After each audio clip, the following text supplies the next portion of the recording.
Hello. Good evening, everybody. Where you are right now? If you're on the East Coast, the West Coast, wherever you are, I hope life is treating you well, and I hope that God in His infinite mercy is having mercy on you. Today being the Super Day, the Super Bowl day in America here, we are also having a super discussion this evening, and Prince Adewole has been, he has been more than a hit. What you call what do you call it, a movie? When you have a chat buster. He's one that you're looking for truth. You go and hear from him. You may not like the way he puts it, but I enjoy listening to him because he has a phrase for every situation, and he is somebody that we believe that, or I believe that if he was in position, he'd probably be able to make a difference, because I think he has a fairer understanding, or a very good understanding, of what Nigeria is going through and what needs to be done to change the situation. One of such people that I love in Yoruba land, and I mean no respect to any other, disrespect to any other person, is Dr. Akinyemi Adesina, who was the past president of African Development Bank. He's somebody that I would put my money on the line for, because he is a very fair-minded person who has a very good understanding of what to be done at each time. So Nigeria has great minds, whether we like it or not, but the situation or the problem has been that the great minds never make it to the great office. And so from what it should be to where we have it now. And the unfortunate part is, just like he said, those who are on the hem of affairs don't even still know that they are drifting away. And it's sad.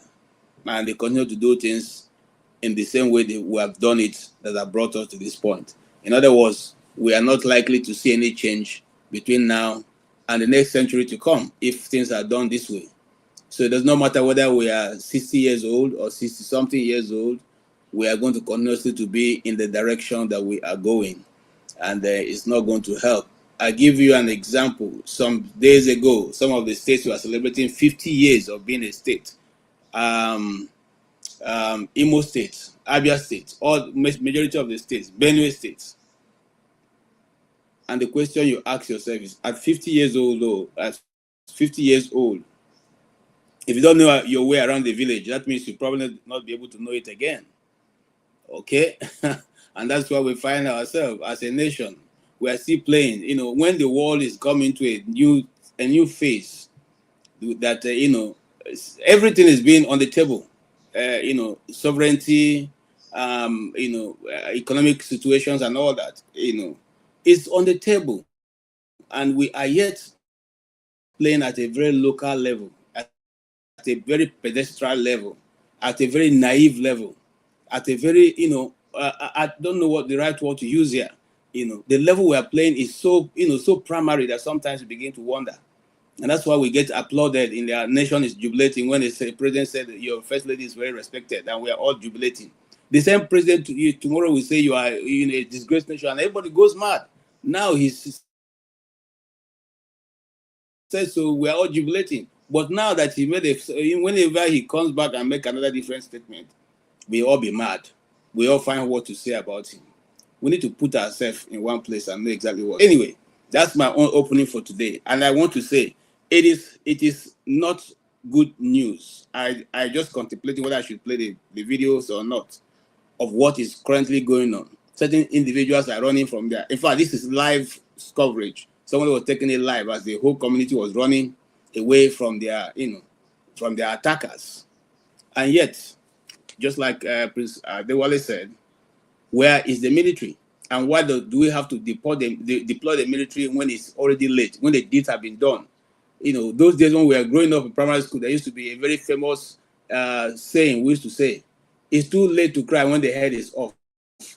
You don't cry, or you need to cry before the head is off. I used to be in the basketball team, and I had the pleasure of leading. Let me say, I was graced to lead my basketball team for 5 years when I was in secondary school. And I always tell my mates when we are playing, okay, tournaments. And at the time we take over the tournament and we are playing, they all be playing stylish, trying to show off, trying to do the dribble and all. And I used to call them every time I would say, hey guys, let's put our mind in the goal. The goal, the goal. It's not about how stylish you can move. It's not about how you can do a layup. It's not about how you can do a turnaround. It's not about how you can dribble. It's about getting the ball through the net.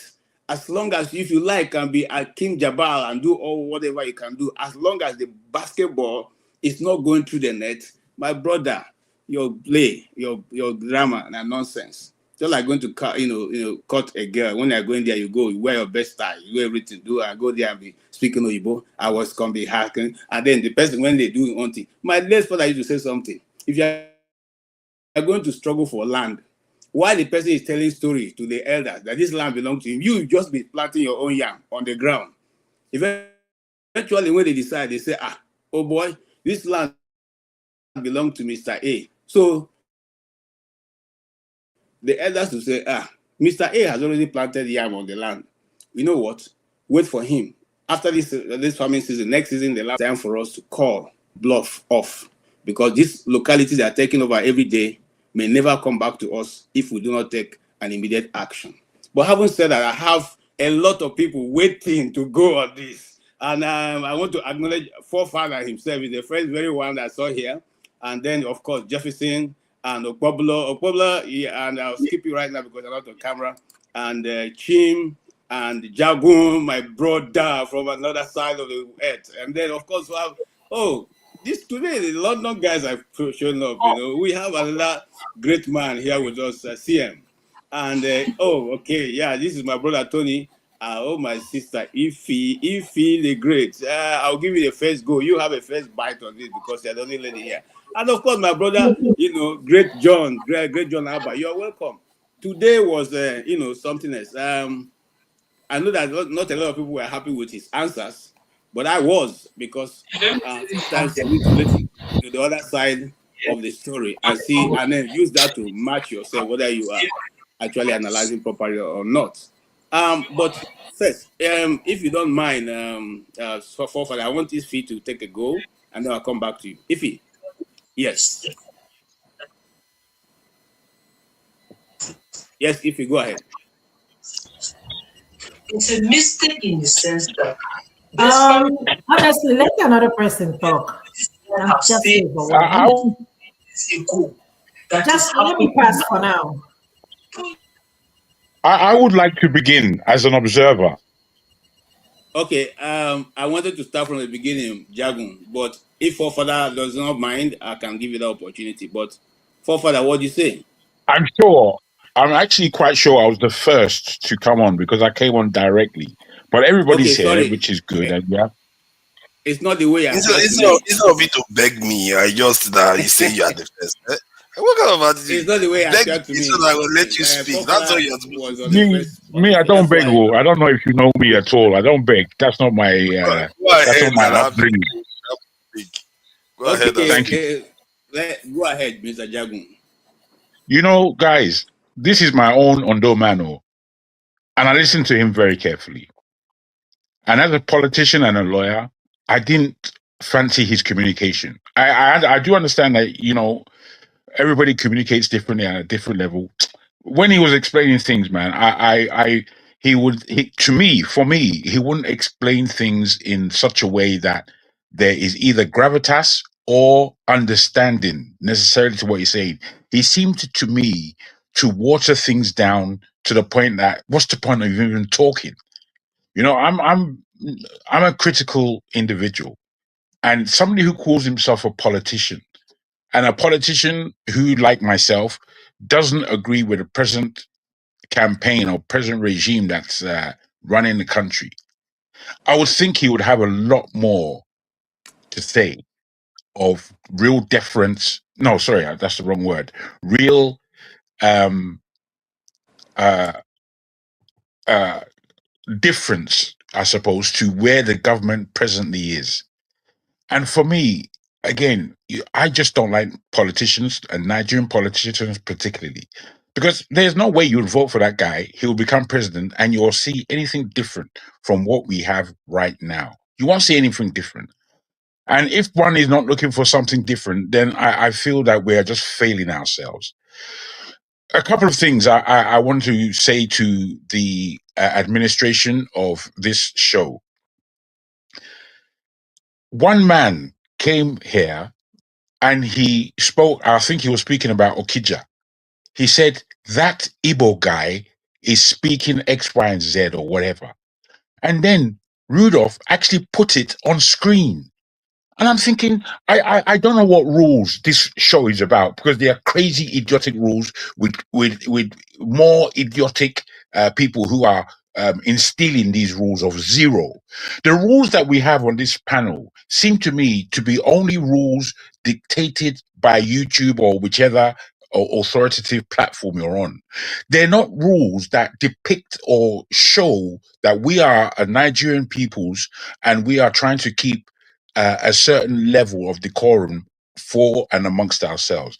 I don't know how you can even allow one man to be on the show. You should just block him, because he's not adding anything good. Is it because he put £2 down that he's now allowed to speak in a tribalistic way, and then you guys would put it on screen? I'm thinking you guys don't, you can't think. In my understanding, you're not thinking. The guy said, that Igbo guy, when he has a name and the name is written. I found that so rude. So rude. I'm incensed. I'm incensed with it. Let me put that down for now. That was one of the things that I wanted to come on board and speak about, to Rudolph himself. I would actually phone him about it, because it seems like you know me, I'm critical. I'm a critique. I'm a guy who would criticize. And you know, having no passion left or right, apart from what is given to you by YouTube, that's not good enough. It's not good enough. All you are follow people. That's what it tells me. It tells me that you don't know how to make rules. You don't know how to judge. Somebody's being tribalistic on the platform, and you're not only allowing it, you're screening it. Come on, guys.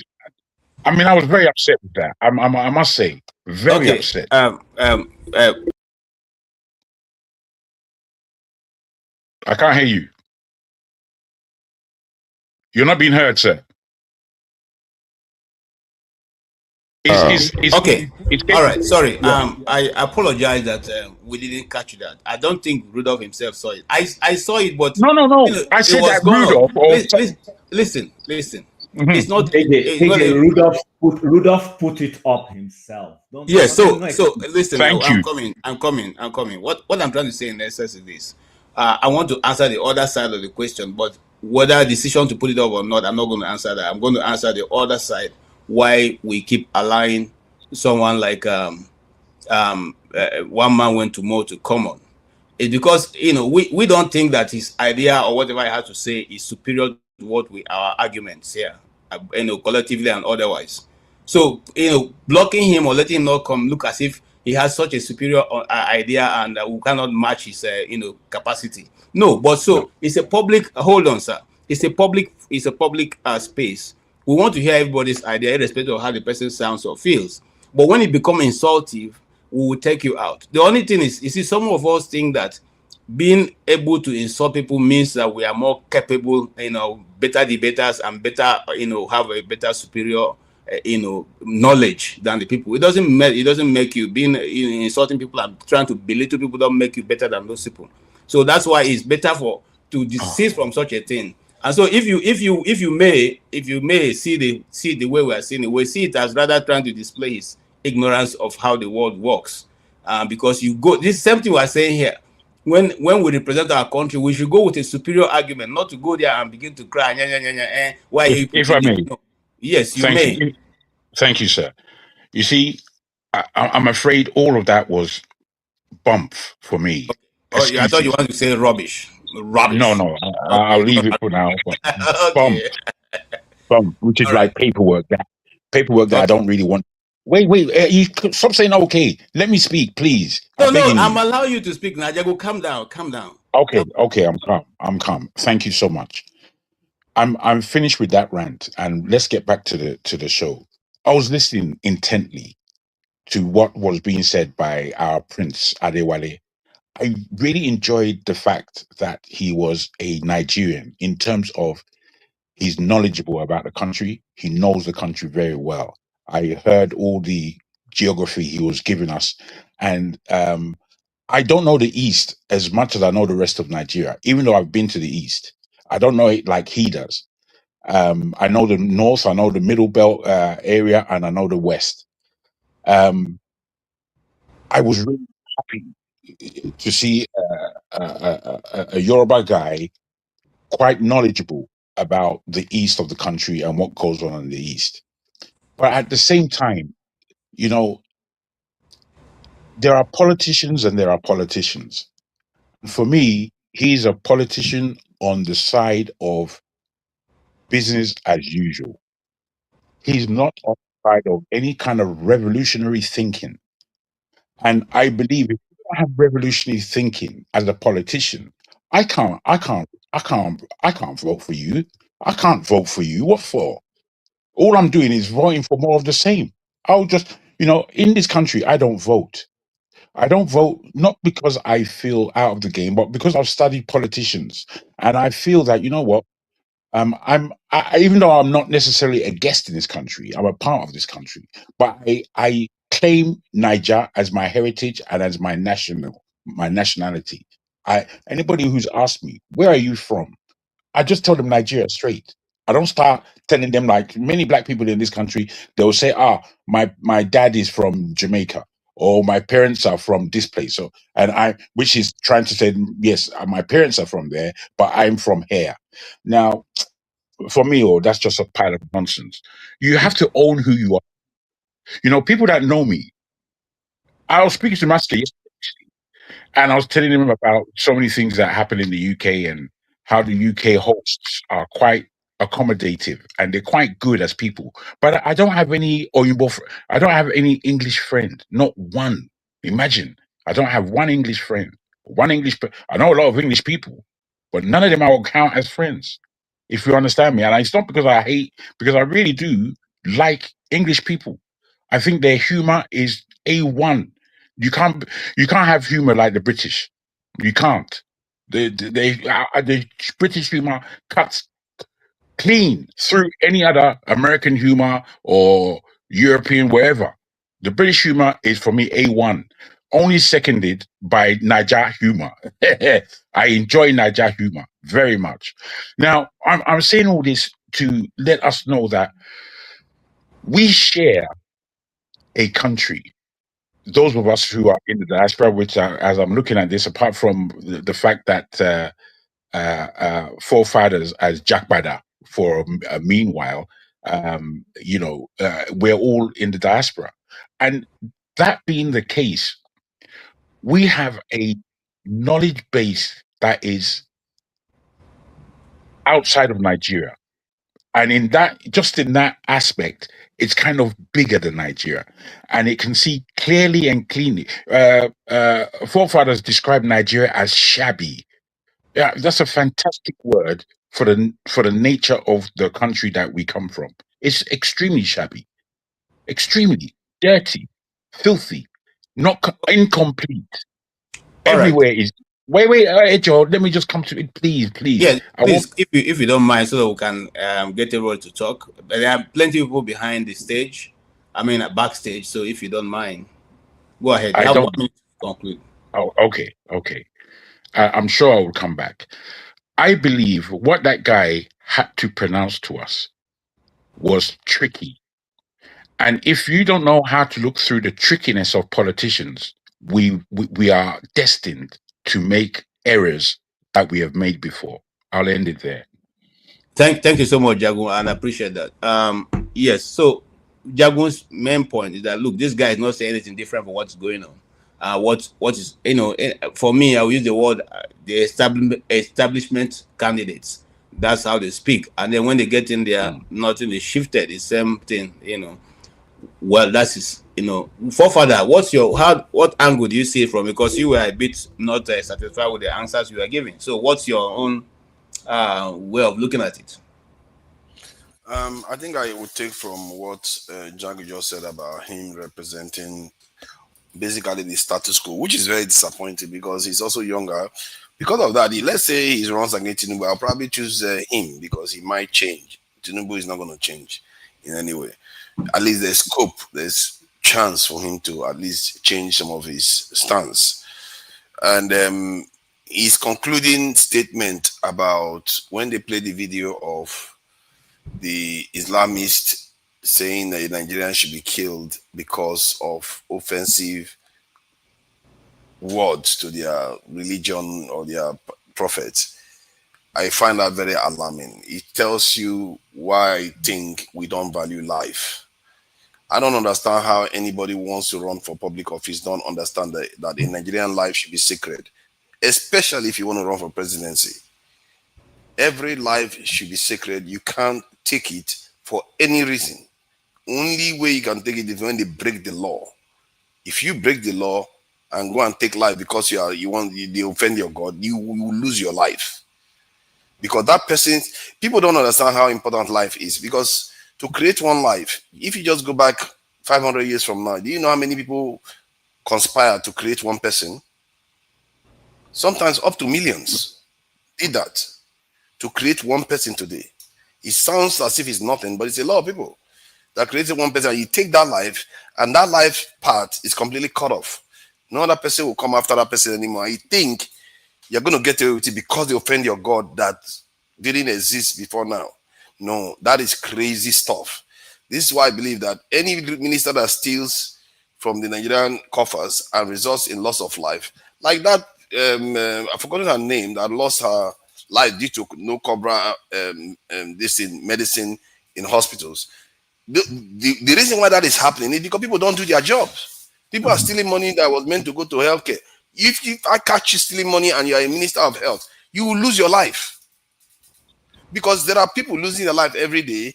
I think Chimamanda lost her child recently, and we can't even count how many women lost their lives in delivery rooms in Nigeria. These things are not victimless. And for him to come here and say, you shouldn't have to say something that offends them. Where would you draw the line? If somebody insults your mother, you kill them? That is crazy talk. And that somebody wants to be, I'm sorry, you see, I respect him. He's accomplished a lot, but it's crazy talk. And the standard, this is a problem. When you have such a terrible standard, you should understand that is a serious problem. This is a man that goes to the UK and goes to America where there is freedom of speech. He understands that no matter what you say, you shouldn't lose your life for it. He has seen that. And yet he comes to Nigeria and prescribes something else for us. And I must say, it's not only him that does that. We do that a lot. I'm going to ask him the question about how do you get our security forces to respond within 5 minutes? You talked about all the compromised security officers and all the rest of it. And I brought him back. How do you get them to respond? He said, we have people everywhere. Where did you get that? Where it's only him I have had said that. Based on the numbers we have, if anybody do the calculation, 250,000 soldiers, check it.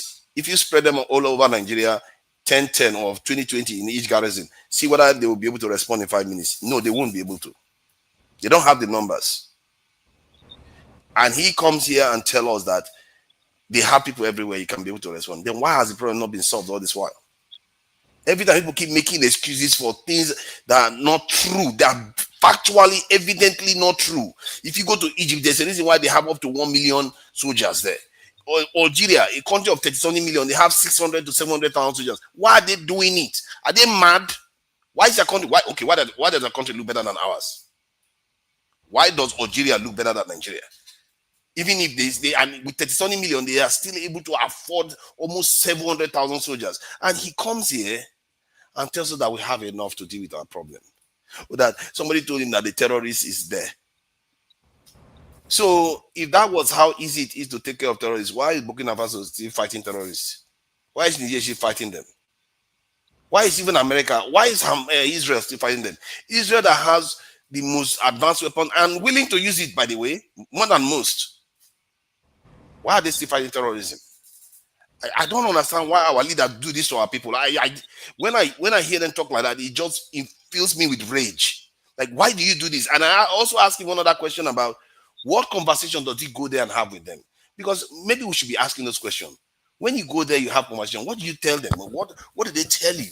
It's for, in the spirit of transparency, let us know what you go there and discuss with them. When you go to America, he says he was in the House of Lords. What does he discuss with them? I don't understand these people. They come to Nigeria and feed us slop, where we just believe nonsense that they give us that is not factually true. How can you come to Nigeria and set a different standard for Nigerian people? That's what drives me crazy. And I also asked him about ECOWAS, whether ECOWAS will form a defense alliance. He said he didn't even address that point, because if we have a defense alliance, what will happen is that there's not going to be any coup in any ECOWAS nation, maybe apart from Nigeria. But any coup that happens in the ECOWAS nation, that is an attack on the nation. You bring that coup down. In other words, you are going to have a stable democratic system in place. You will not have had this military regime you have in Niger, Burkina Faso, all those regimes emerge if you had that kind of arrangement. But yet, these three nations were able to do something that ECOWAS has not been able to accomplish for decades. And he comes into because he didn't address it, so I don't know his position on it. The last time I asked him that question, he said the French was the one blocking it. Why should the French be able to determine what's happening in your own backyard? It's because you are a weak people. You don't defend yourself. Honorary Algeria is picking on the French every single. If you go and check the news now, Algeria is attacking the French every single day. They don't waste time. But yet Nigeria cannot even say, let's form a defense pact amongst ourselves. If France wants to stop you, then tell France, go and renounce your membership of NATO, since you don't like the defense pact. Why is it that it's good for you, but you don't want us to have it? It's like, I'm really disappointed, because I really like the man. It's funny. He engages, he brings himself here. I have to admit that our politicians don't do that. Even labor union leader doesn't even show up here to answer questions amongst the people. So on that part, I give him credit. But man, it just tells you how deep our problem is, because this is one of those few nationalists that we have. He can talk to an Igbo person, he can talk to a Northerner, he can talk to a Southwesterner, he can talk to a South. He feels like, the way he talks, I give him credit for that. He doesn't feel like a tribalist. And that is a big plus in Nigeria. He's not a person that wants to divide people consciously. I don't think he knew that when he said you should not offend people when they could kill you, you should not offend people. I didn't think he knew how incendiary what he was saying was. That is the only thing I will kind of give him room to think about, because you cannot by any means excuse the loss of life because somebody says something offensive. There is no excuse for it. Can I butt in now? Thank you. You have taken about 7 minutes. All right. Yes. So I hear you, Father. Sorry.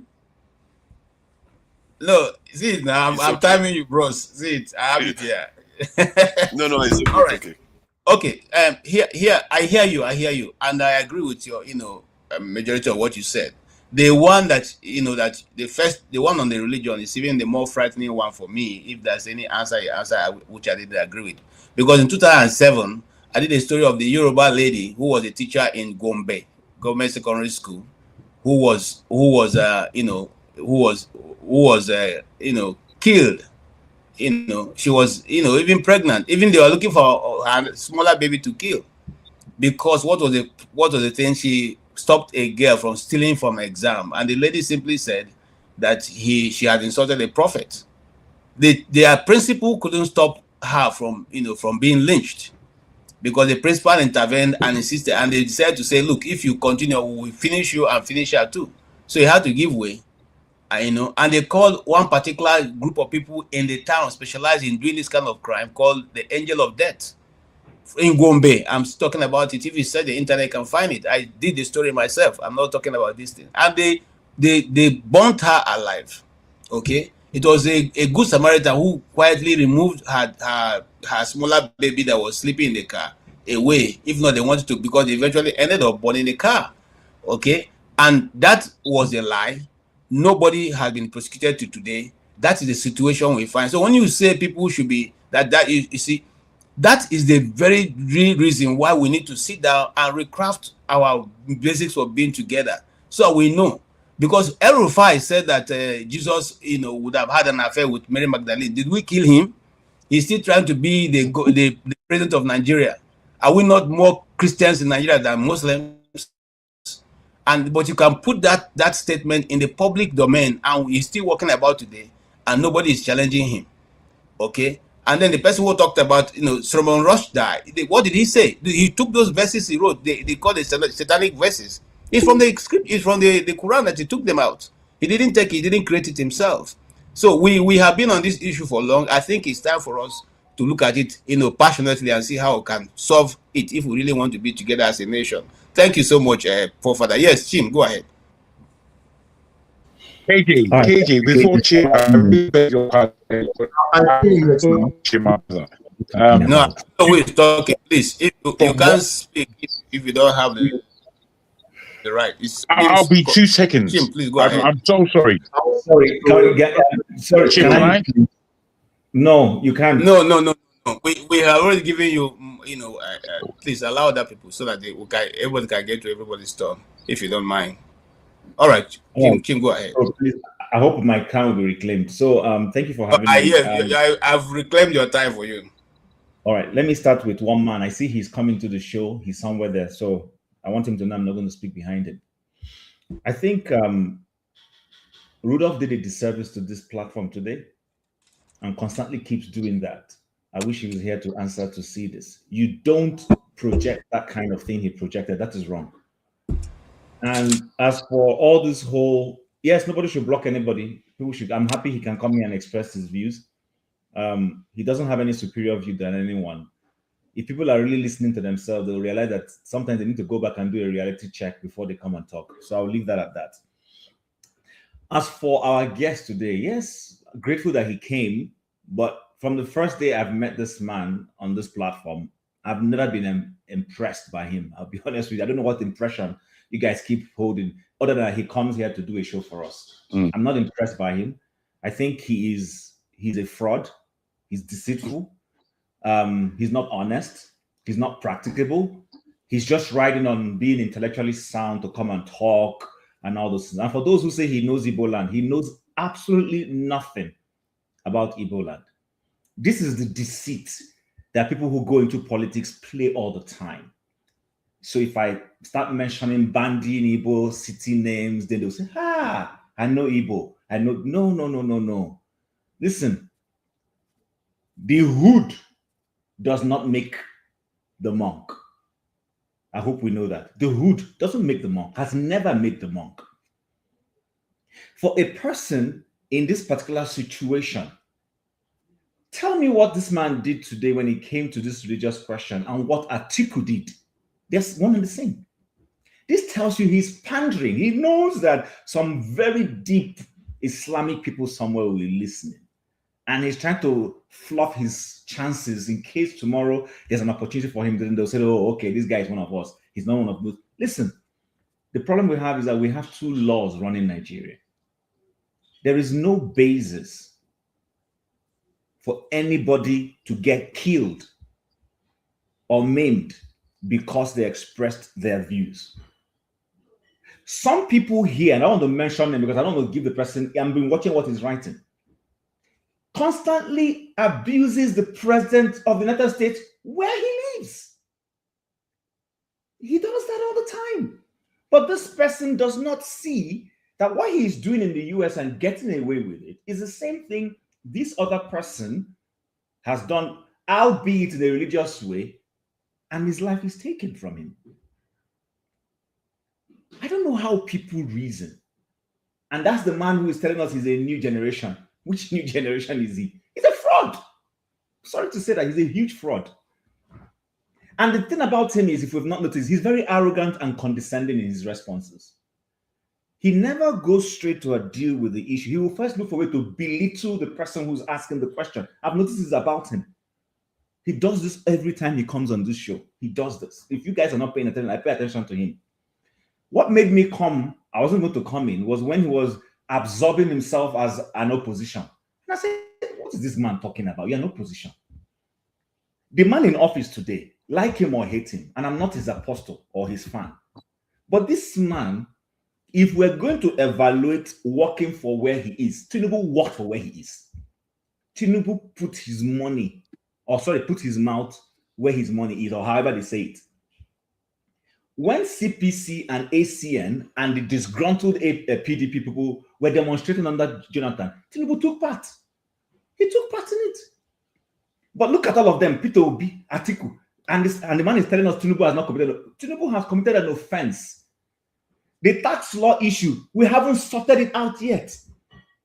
Whether it was doctored or not. I haven't seen any other. I'm going beyond him. That's why I keep mentioning Obi too. None of them has stood up to say, listen, there is a situation going on in this country. We won't let this man get a pass. None of them has gone to the streets to do anything. But this Tinubu and Buhari, they went to the streets. So if we're going to use seriousness of what you want to do as a basis on whether you deserve to be a president, both Obi, both him, both Atiku, both all these ADC people, none of them deserve. As a matter of fact, congratulations to Tinubu ahead of time. I'm sorry to say, congratulations to him ahead of time. That man is going to win the next election. Because all these people calling themselves... Jim, welcome to the City Boy gang. Can you please, I'm not even smiling. All of these people who are saying they are running for, they are just selfish people. They're selfish people. Let's be honest. This man cannot be better than Tinubu. The only difference he's going to be is that he's more intellectual. That's the only thing. And he's more articulate. But you see, the articulation he has is even a disservice to us, because this kind of fraudulent people will come into office and do worse. And he's going to be right now a new generation. That's what he's doing. He's no new generation. He is the same of the same. I didn't see anything apart from his being intellectually sound here that he did today. Okay. That's why I came to say, let me ask him. So, okay, if you haven't found any reason to go to the streets, what's his name? Aka, that young man who's been printing and going all over, educating Nigerians on the need for electoral transformation. That guy is doing a better job than these people who are calling themselves so-called opposition. They want to get power without working for it. The guy in the US, from the day he lost the election to Biden, stayed in and continued to hamp until he was able to get back votes and win the election in the last 2024 election. But this is our lazy opposition. Lazy people. All right. Without working for it. Thank you so much. I'm sorry. Let me just land on this, sir. Then land. Let me just land on that. You can do. And then lastly, I was going to talk about people who are praising our first lady. There is a video there that Rudolph played halfway. I sent it to him. Before anybody starts praising the woman, go and listen to what they were trying to bribe their way through media houses in the US, and people were turning them down. Oh yes, I have that video. Yes, please play it so that people will see it. Unfortunately, the video I will try and load it again. He refused to load. No, it's there. I can play it for you if you want. It's there. I won't mind. These people don't know what goes on behind the scene, and sometimes when we come to talk about it, people think there's a lot that goes on behind the scene, and I'm not trying to take away from Mr. Adewole is not any different from the typical Nigerian politician. He is one and the same. He's just trying to cunning his way through. I'm a new breed, and for fun like me, you can't fool me. Sorry, you can't. All right, thank you so much, Jim. I appreciate your input. The thing is, sometimes when you listen to these politicians, they sound almost the same. Nobody can take it away from him. He's a very brilliant lawyer. I repeat again, he's a very brilliant lawyer. But that doesn't mean that he understands and maybe be able to solve all the problem.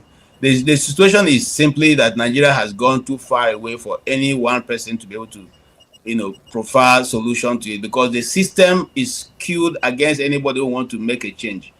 I don't even believe, this is my personal belief, I may be wrong, that Obi can solve it. Because where are you going to start? Are you going to start from the military? Are you going to start from... And the non-Nigerians, somehow the opposition have refused to even talk about the subsidy removal, where we are told that once they remove subsidy, everything will be good.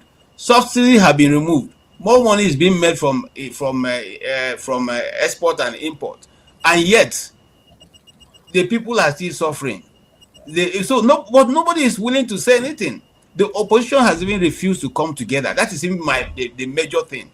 Atiku is insisting I must be on the ballot. Everybody wants to be on the ballot. How do you now come together? Listen, in the United States, the last run that they had, once they were able to determine that this man was ahead of all of them, the rest of them queued to help him push it through. And you can see what it is. Whether you like it or not, he's implementing what he went to the polls to promise the people, and that's how it should be. But here we are more concerned about individualism. And I want to put on this channel that Atiku is not going to back down, because Atiku is being backed by a very powerful northern general, who have said that all his other generals have become presidents, and that he is too old now to be president. So he is relying on using Atiku to be the one to be in his position, unless they get that guy, which I'm not going to mention his name now, to be able to say, okay, I drop for Obi. It's not going to happen. And just like Tim said, we are going to have another Ominokum. They will grab it, they will take it, and they will run with it. That's my comment, But you want the video played for you? Yes, please play the video. Growing trend all over the world, including in the United States, but especially in the Middle East. It's been there for a long time. That has gotten worse. Hamas is the quintessential example of that hatred for Jews and for Christians. And then you have a situation like in Nigeria, where more Christians have been killed there than anywhere else in the world. And you have a government in Nigeria that practices denial, a culture of denial. No, nothing to see here. They even hired DC. A big firm here in D.C. The First Lady was here. She was here this week, and in fact, they wanted to come on the program to talk about religious freedom. And I said, I'm not going to give them. I'll meet with them. I'm happy to meet with anybody. Same here. But I'm not going to give them a platform to cover up what they're doing in Nigeria. And that's just what it is, a massive cover-up. I met with a big delegation that came in, and it went for almost 2 hours. And the Attorney General of Nigeria said that this Bishop Adebayo, who I had at 2 of my hearings, you were there. He testified right next to me. Right next to you. A wonderful man. He said, he's a liar. And I said, whoa, stop that, And then they always do the thing, well, my wife's a Christian, or I'm a Christian, and my husband, it's like, don't tell me that. What is happening as churches are being firebombed, people are being killed in cold blood, abductions, which is very, very big there in Nigeria, of Christians especially, but others, but especially Christians. And there's this assault on faith that has gotten worse. Obama did nothing. Boko Haram flourished under his 8 years in office, and now it was your persistent advocacy that actually eventually got them labeled as a terrorist organization. Yes. For 3 years we tried, Tony, and I had hearings on it. We had people give very, very compelling testimony as to what Boko Haram was doing, and finally, on the day we were marking up my bill to tell the administration you have to declare them a FTO, foreign terrorist organization, that day, that hour, basically, they said, they're an FTO. Yeah. And it was like 3 years ago, we could have been working to find out where their sources of funding and weapons. Before they kidnapped many of the girls. That's right. The Chibok girls and many of the others were all. And that continues to this day. Let me ask you about that, Congressman Smith, because as you say that it's gotten worse, you've got these dictators and tyrants in different parts of the world. My experience when I was chairing the USERF Commission, going to different countries, is that many of these bad actors have seen what's happened in America over the last 2 decades, where we have gone from one administration that actually, like we have right now, that protects religious freedom, to one that does. As a 23 years old mother of one, living in Fishman. Okay. Thank you so much. Thank you so much, Jim, for that video. Now, gentlemen, you see, the story is not always as straight as we see it, and as the Nigerian media would like to cut it. But much as that is, these are some of the things that go on behind. And now, of course, you know that a businessman in Nigeria has also hired another PR company in Washington, D.C. to do PR on this Christian Muslim genocide issue. Okay, and they are paying $120,000 a month. Now, that also is there. And see, the problem, the thing they forget is that unlike in Nigeria, in America, these things are not hidden. The moment you sign, you cross the T's and dot the I's, they are free to publish it. They will put it out there for anybody who cares to hear. So they know that these things are there. So thinking that you are hiring a lobbyist and you're going to hide it will never work here. Even the private millionaire from the north who have done that, his name and every of the company this is on the web there, it's out there for anybody who cares to look at it. If there's nothing wrong, you will not be spending all this money, $120,000 a month just to say nothing. So you know that something is there, and whether we like it or not, if you keep living in denial, then that's your business. But for me, I don't think we should continue in that trajectory. Thank you so much. Let me come to Jefferson. You jumped me over, but it's fine. I take it. I understand this is your show. It's okay. I don't understand. You jumped me. But now it's your turn now. It's your turn now, my brother. So I'm just correcting you guys now, so it's all right. So my commentary on Prince Adewole seems to be nationalistic, but of course it's obvious that he messed up the whole thing towards the end, because if you notice, Nigeria have not even recovered from it, obviously. A nation where we're still struggling with religious crisis on a very large scale, and obviously ethnic crisis. When Buhari took office 2015, he came with some ideology, called some people dot in the circle, all those things, and it all went, and everybody just went that way, that trajectory. And as it is now, we have not gone any further. You see, and unfortunately, we have been given a pass to our extremists. For instance, if someone is very, very temperamental for maybe his parents, mom, his father, anybody, or for what he stands for, we are currently giving the license.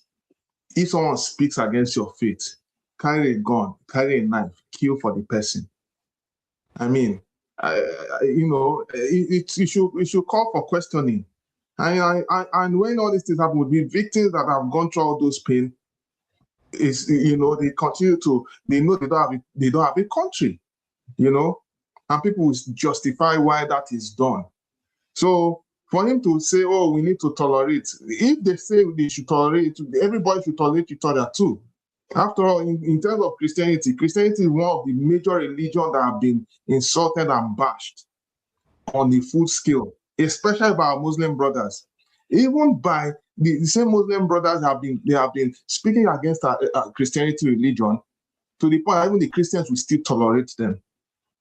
And yet, but yet, if someone speaks against a prophet, they get easily triggered. Now, I'm not going to encourage people to bash anybody's belief. That's left for them.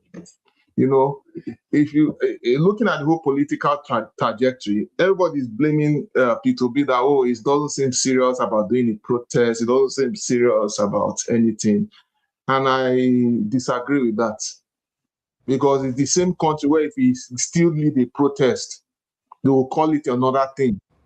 The same Nigeria we're in. If today this is a major protest and comes out now today, they will come out and say, oh, he's trying to turn the country or try to turn the country upside down. And mind you, and Obi is someone who is very, very watchful about all these things. He's very, very watchful, of course, when he also suggests to do things different, of course, he gets all manner of names. So it just tells us who we are and where we are as a people, So, I mean, it is what it is. But my own point is that I appreciate his own viewpoint, and unfortunately, in as much as he was also addressing the fact that if the Southeast is complaining about something, it doesn't mean that other regions also complain about the same thing. I totally disagree, because as of 2 weeks, I think just last week, a center that was supposed to be producing Nigerian passports was just closed in Enugu for reasons best known to the Ministry of Interior,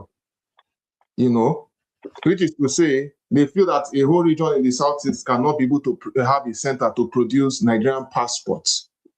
You see, it just tells you we have not come out of some certain extremes.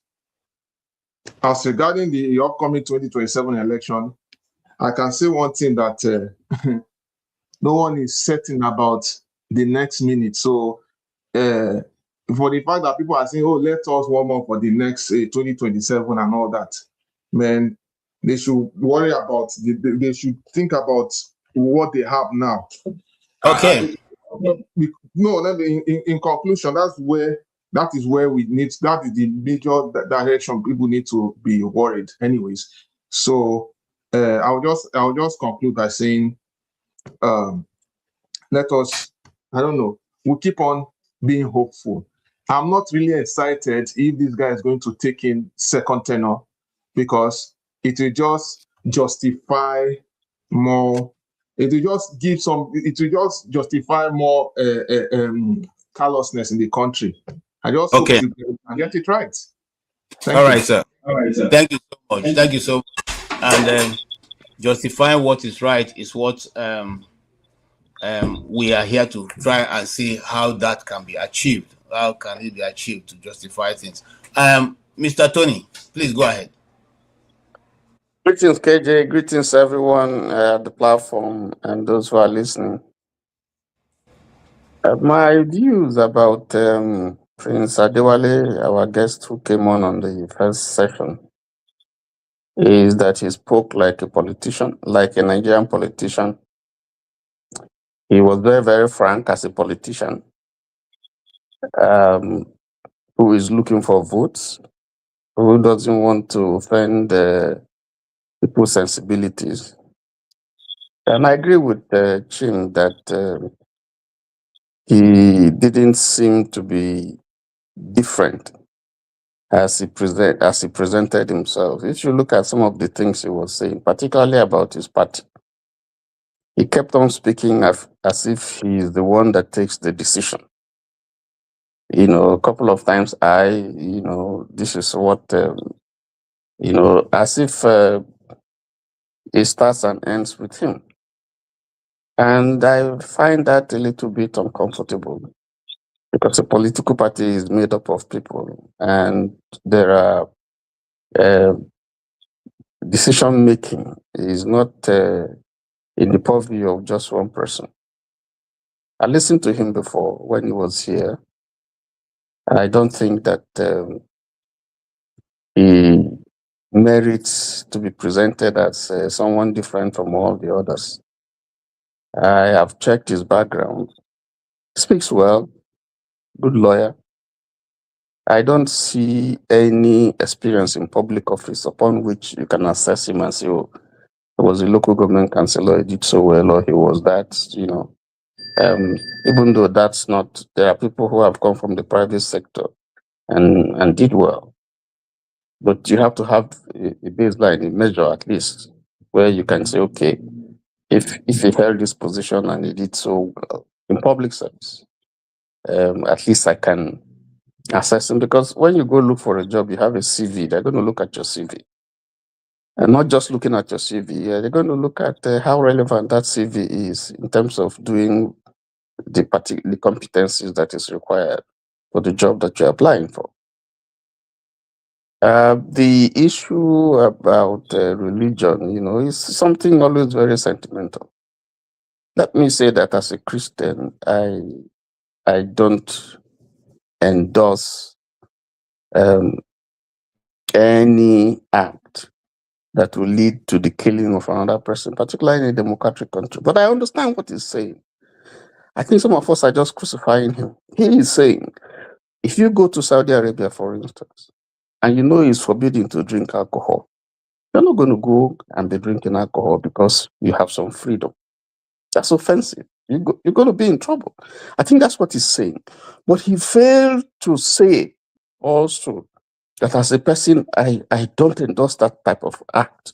That's where I find him, that's where I fault him, because Atiku did it initially. He condemned the killing of the lady that was stoned to death. And then when he began, people started criticizing him. He deleted it. That's the politician. That's how they behave. That's how they behave. Atiku said nobody should vote for anybody from certain places. They should only vote for him.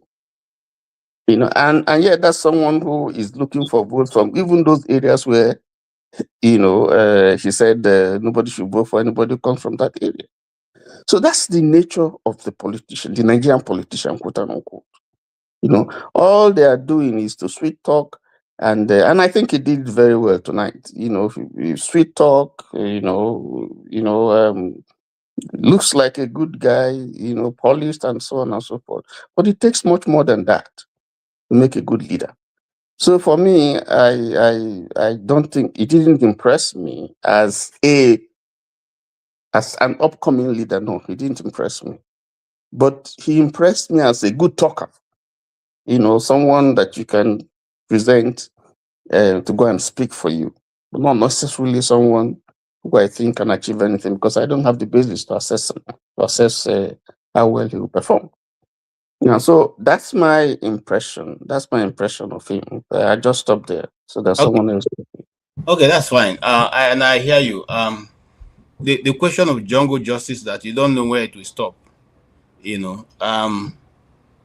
If all of us say because our God and Savior is mentioned every time, and we have to take the law into our hands, then at the end, nobody, there's a proverb that says, if you do an eye for an eye, very soon the whole community will be people full of blind people.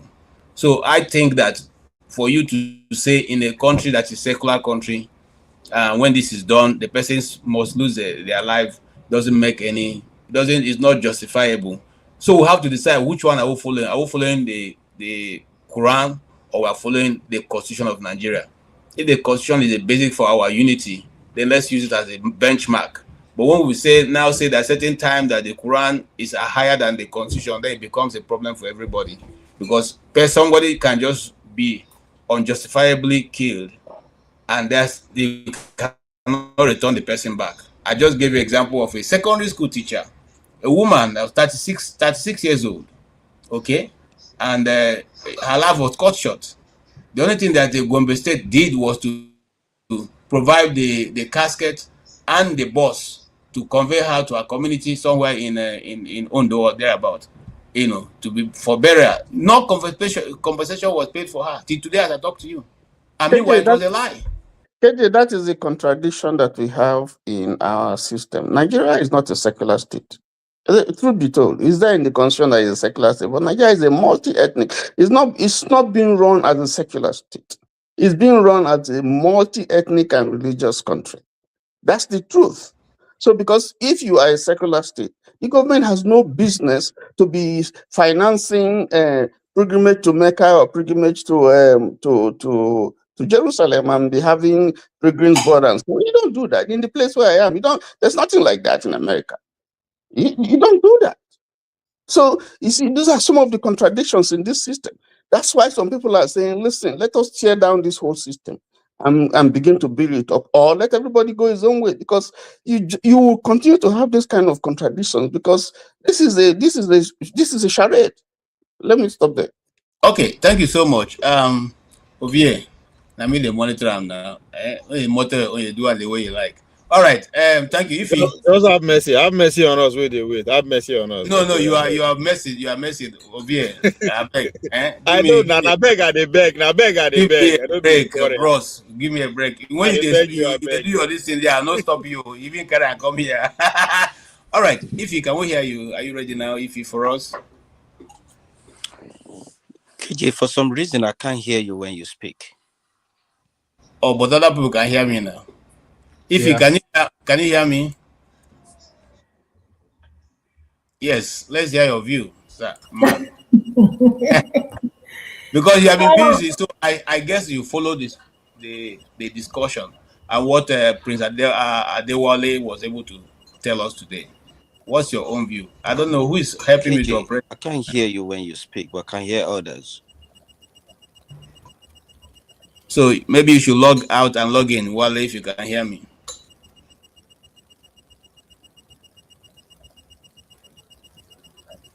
If you can you hear me? Yeah, I can hear you very well. We can hear you, KJ. I can hear you clear.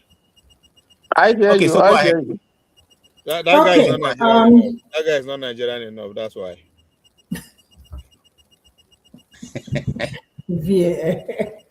You are so silly.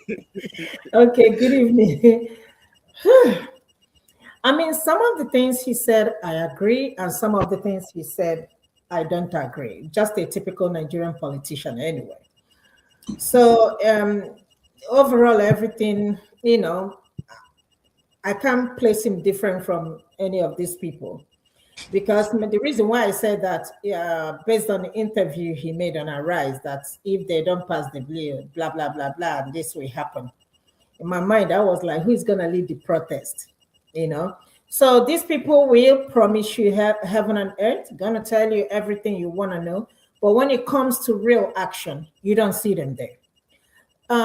Chim, I might disagree with Chim a little bit, what he said about I think he said something about the opposition. What's his name? Trump and Biden. That Trump continued to campaign until he won this election. Of all the opposition leaders, I think Obi has been the one person consistent. But the election in Nigeria politics in Nigeria is different from politics in America. At least we have free and fair election here compared to in Nigeria. I say it again over and over, I don't have anything against Tinubu, but my problem is this: let us have free and fair election. Are we going to have the free and fair election? No. Because if we are going to have a free and fair election, Tinubu, he doesn't need to be doing all these things that he's doing, trying to make Nigeria a one-party system. Let us have a free and fair election. Whoever that wins or whoever that loses, we all will unite together and support the person. But all these things trying to intimidate voters when the election has not even started, I don't get where we are heading to. And that's why I always insist that we need to break up. Abby, you hear me very well. We need to break up. We are not telling ourselves the truth. The better, the earlier we start telling ourselves the truth, the better for us to start moving forward. We can't tell me that in a country of 200 and something million, as of 2026, we still cannot conduct a free and fair election. What is so difficult, or why is it difficult to transmit the result of an election in a real time? If you're not meant to be the president or the governor or the Senate or the House of Rep or the local government chairman, you are not meant to be that. Because what I see is that on the other side, let us start having an election if we can have free and fair election. Forget about voting.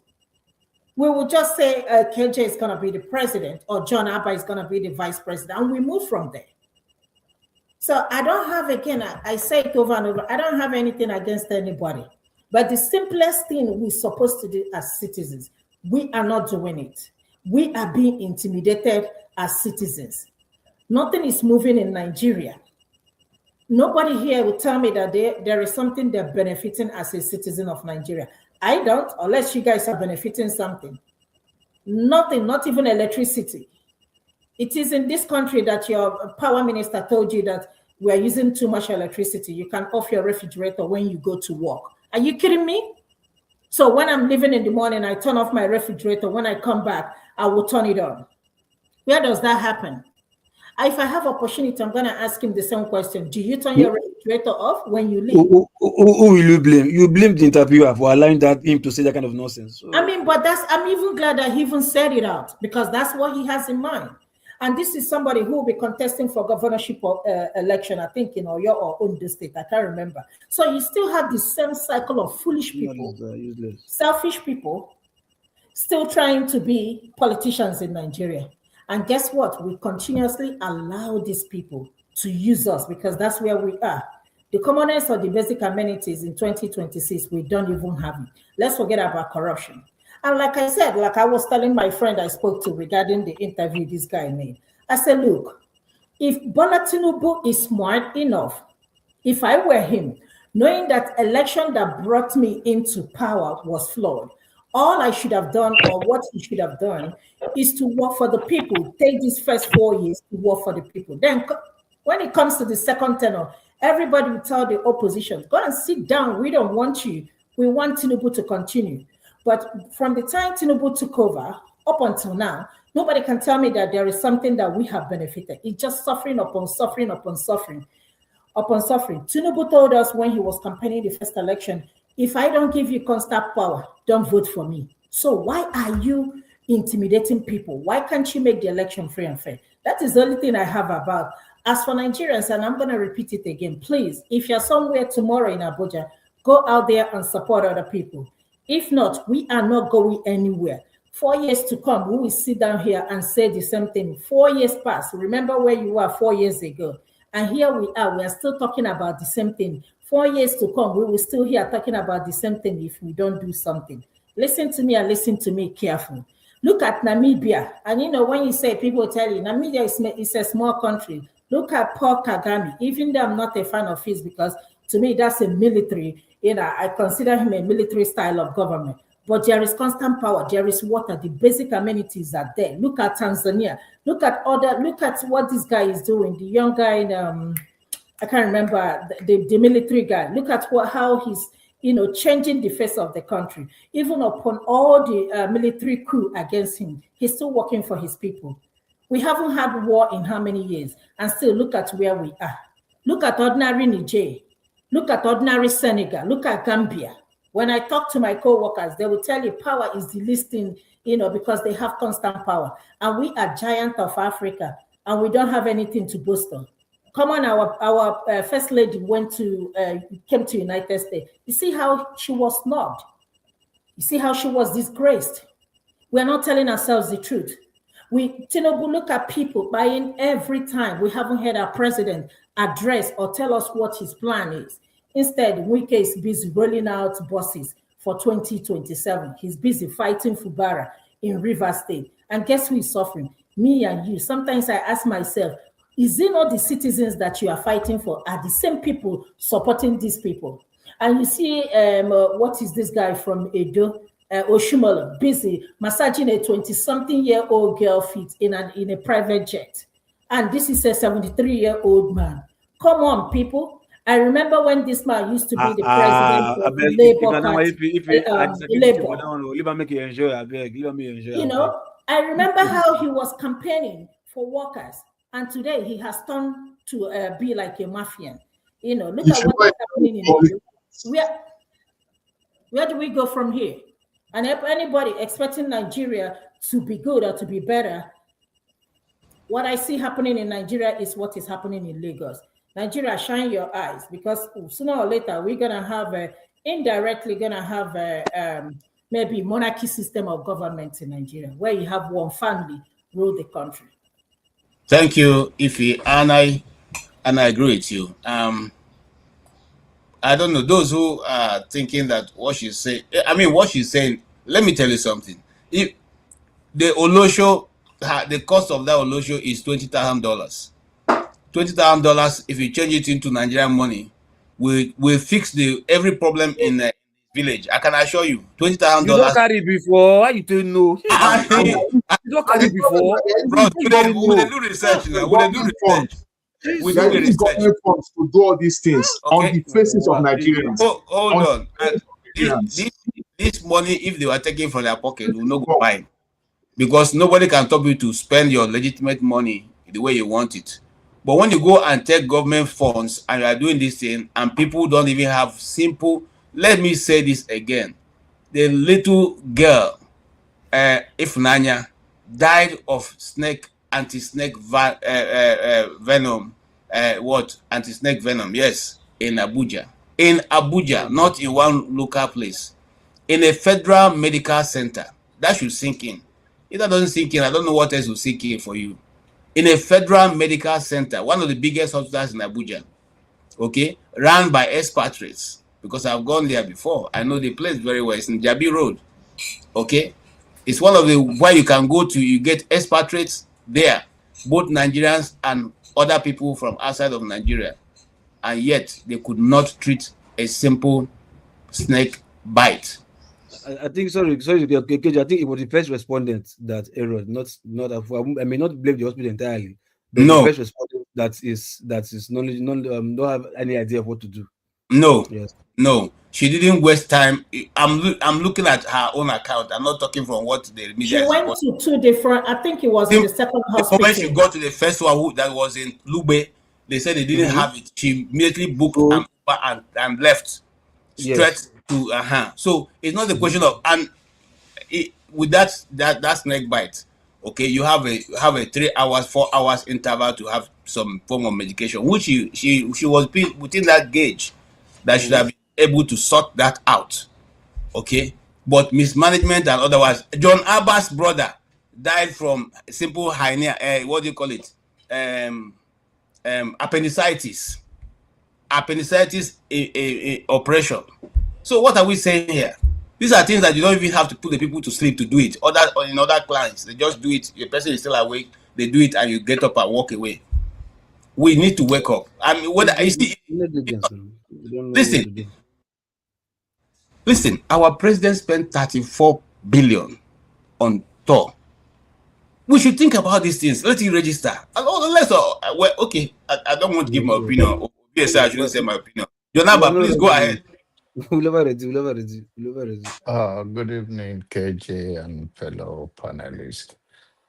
I think Prince Adewale is a very knowledgeable uh, uh, person. You know the geopolitics of the world. You cannot underestimate him in terms of his knowledge.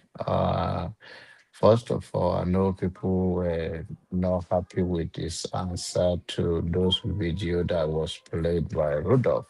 What he do not say is okay. He just say that people should be sensitive. I grew up in the north. Before we go to school, we grew up with Kanuris, some extremists. And my dad told us to stay away from any religious argument with anybody. You do not send us to school to go and argue on any issues, because we move to that place and we find out that they are fanatics. So I think his statement there was clear. It was not endorsing it says okay. It says that people should be sensitive to those things. And that has nothing to do with Nigerian law or Sharia law. It's just an advice that those things Insufficient. those things can lead to a people's death. So there is no reason he do not endorse that it's okay that, if you do, if you say that you deserve to be dead. So I think we are just reading so many into it that it's not true, that he says okay. Disagree. So you can disagree all you want. Thank I don't you. care. Okay. I So care. yeah, you care for whatever you care Jesus for. Christ. And you don't interrupt me again. If not, I will interrupt you when you're talking. Exactly. Please do as you please. Okay. Jago, stop now. KJ, can Jago, you stop. take this guy down, please? If you interrupt me, I'm going to interrupt him. I Then you apologize. blame me. Janaba, I apologize. Okay. Then now his apology is accepted. John Alpha himself. Yes. So, and then come to, I don't read him. Politician is a politician. He's a smart guy, so he's trying to work on the fine line. And that's what a politician around the world, they're not even Nigerian politicians. They work, and he is very smart in working around. And he knows Nigeria very well. The notion that he doesn't know is not. He defended Peter Obi in his 2 cases in Anambra when he was impeached. You cannot just come and win a case when you don't interact and know the people very well. So you cannot underestimate it. And you should give him credit for even coming here, for his busy schedule, for who he is and all of that. You should give him a lot of credit. If we have all the politicians come here to interrupt with them the way he come and spend countless of hours, I think we'll have a better Nigeria, because we hear from many people that disagree and agree with him. And that is a level of maturity and temperament. It's not easy. You are coming, and it's more pain when you know something better than someone and still argue with you and you still keep your cool. So it's not that easy to even come to this platform. So when somebody comes to our platform like this, we should give that respect for their time and able to answer questions, even maybe it's the way you want it or the way you don't want it. Well, give him the credit for all the hours he has spent with us here, over 6 hours. It worth more than anything else.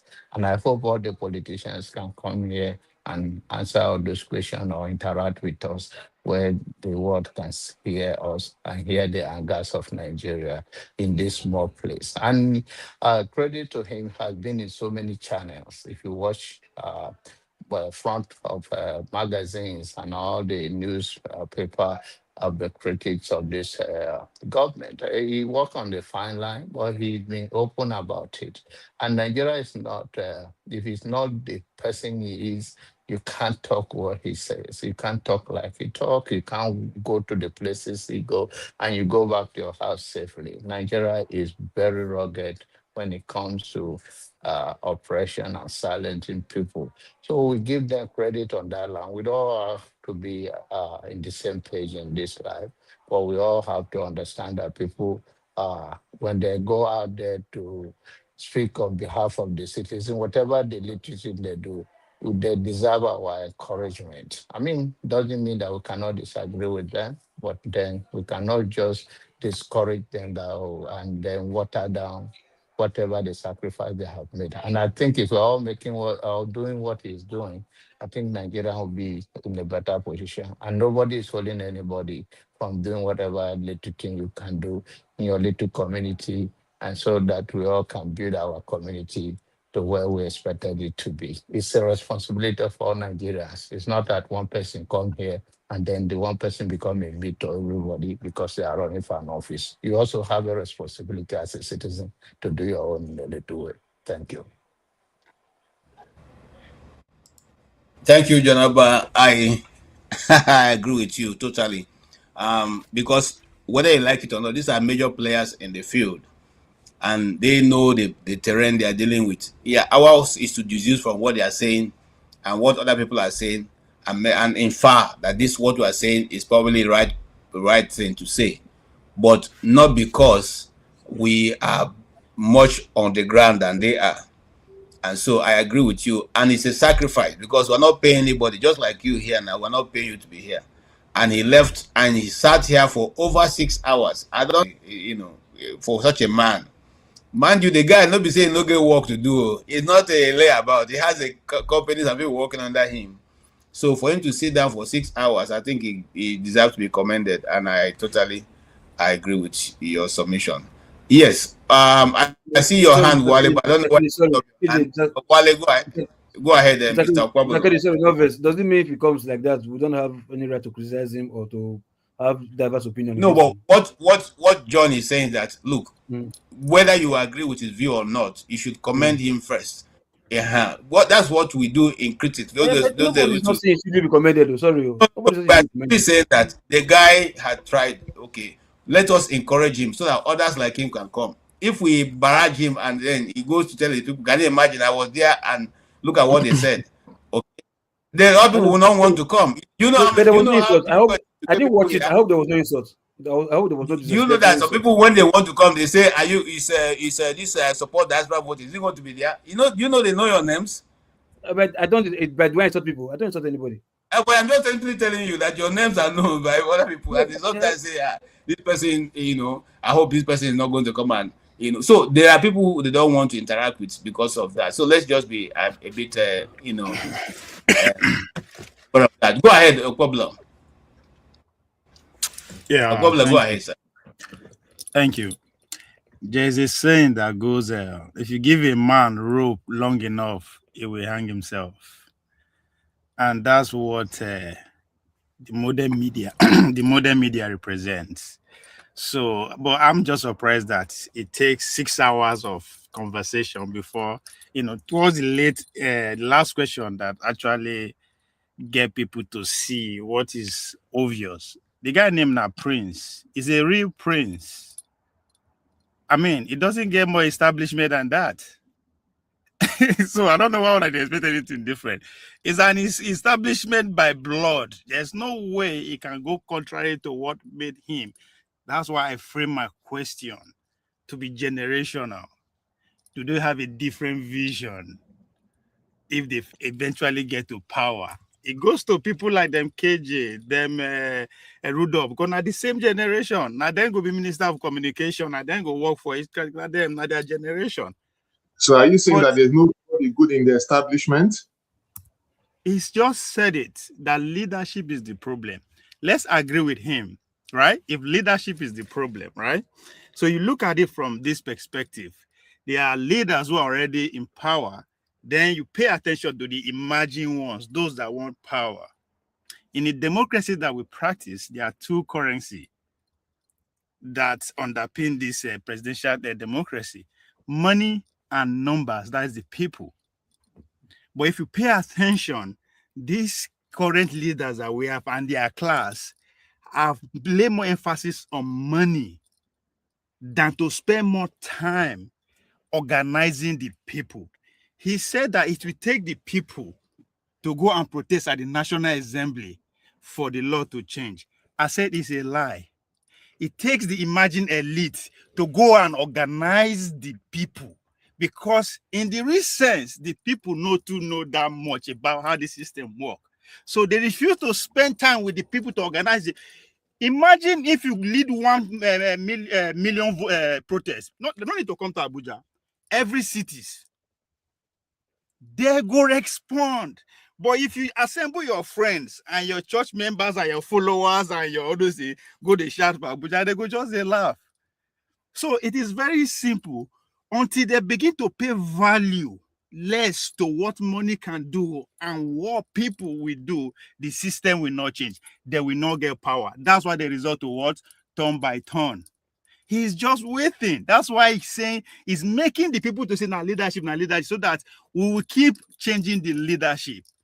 But no, if we bring more people into the knowing, the system will collapse. And now the system, now build them, now they protect them. So that's why they don't want to bring more numbers. How many people will be wake up? 6 million. I think we'll not get travel again. So just imagine, they tell us in 90 million have been registered, but 25 million now participate. What happened to remaining 60 million? That's the question we should be asking. None of them is doing the work. They jump from one platform to another.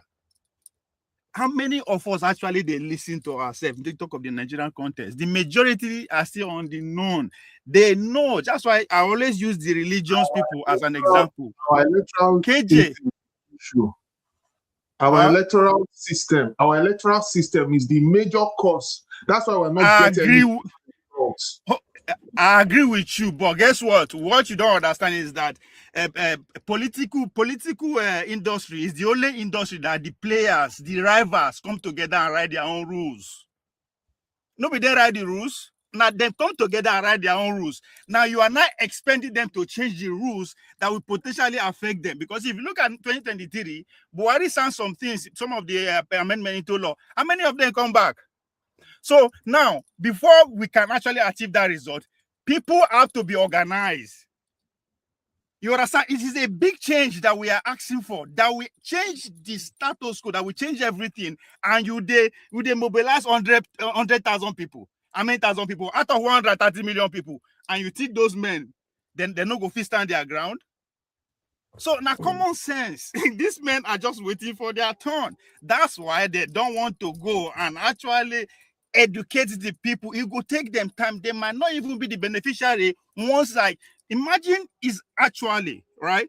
half of Nigerians are well interested and educated in politics. We know who they mention all these people name. We not gonna know them.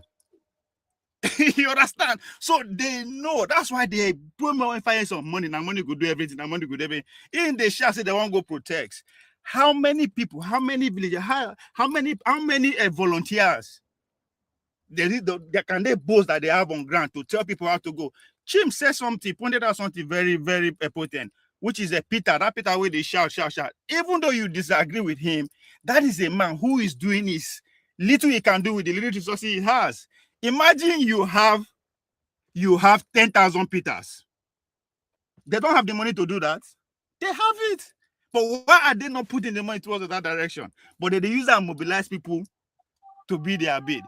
So that's why I asked, just to know where their psyche is. Because the generation that they are insulting, the Tinubu, Obasanjo that we are insulting, they hold the country 60 years. They go back, say they keep on for that long. So them now, if they come, eventually take power, are they going to maintain what we are having today, knowing everything that is happening? With all the baggages that this system brings on corruption, brain drain, terrorism, everything that you can think of is happening under their watch. The man see they talk, say they don't have any idea to even how they go to change them. Because that's what his answer boiled down to. It is leadership, so that we could bring them come. Then if we bring you come, what do you want to do that these people have not done? So again, that's why they always propose solution. You can't take the whole country at large because the institution that they have built now to protect them. So we could take a small. Take your community, politically speaking. It might take time. But if you have authority over your community, that's where it begins. So and it takes organizing. And as I said, they're in their 50s. So we're not even talking about the obese. These are people, that's why the guy is so eloquent. But we have I noticed one problem here. Him, Okpawolo, and Soludo, what they have in common? The system. Okpawolo is dumb. You know, Sabiri English is stupid. Soludo is too technical. This man is too eloquent. So where the problem lies? I want to believe it's not us because we see through it today. So anybody who is refusing to go back to the community where the numbers are and teach, it don't mean any change. Because if you go back to history, that's how they do them. Donald Trump that we are seeing today, the movement that adopted him, they went back to the traditional system. Radio, community drive movement. Then build them for years until they see person where they speak their language. That's the relationship between Trump and MAGA, because Trump is an establishment. He's part and parcel of them. But there's no way it could be achieving what he's doing if he go the traditional route, go to the established media, established think tank and all that. No, they went back to the grassroots. Somebody said even when they lost, he no greasy then lost. But 2 years after then, he declared that he's going to run. And they started working. So if they want to go protest for Abuja, Aksan, how many thousand volunteers? Because now Nigerians, as somebody said, this is a change that affects everybody. This one not being bipartisan now. Now Nigerians get this problem. Okay. But they are not letting Nigerians know. Thank you. Thank you so much. Thank you. I agree with you, Obie. And well, it's not just one road that leads to Lagos. There are many roads that leads to Lagos. Sorry, Jagu, can you put off your mic? I put it off, you put it on, and it's disturbing us. Your mic, Jagu.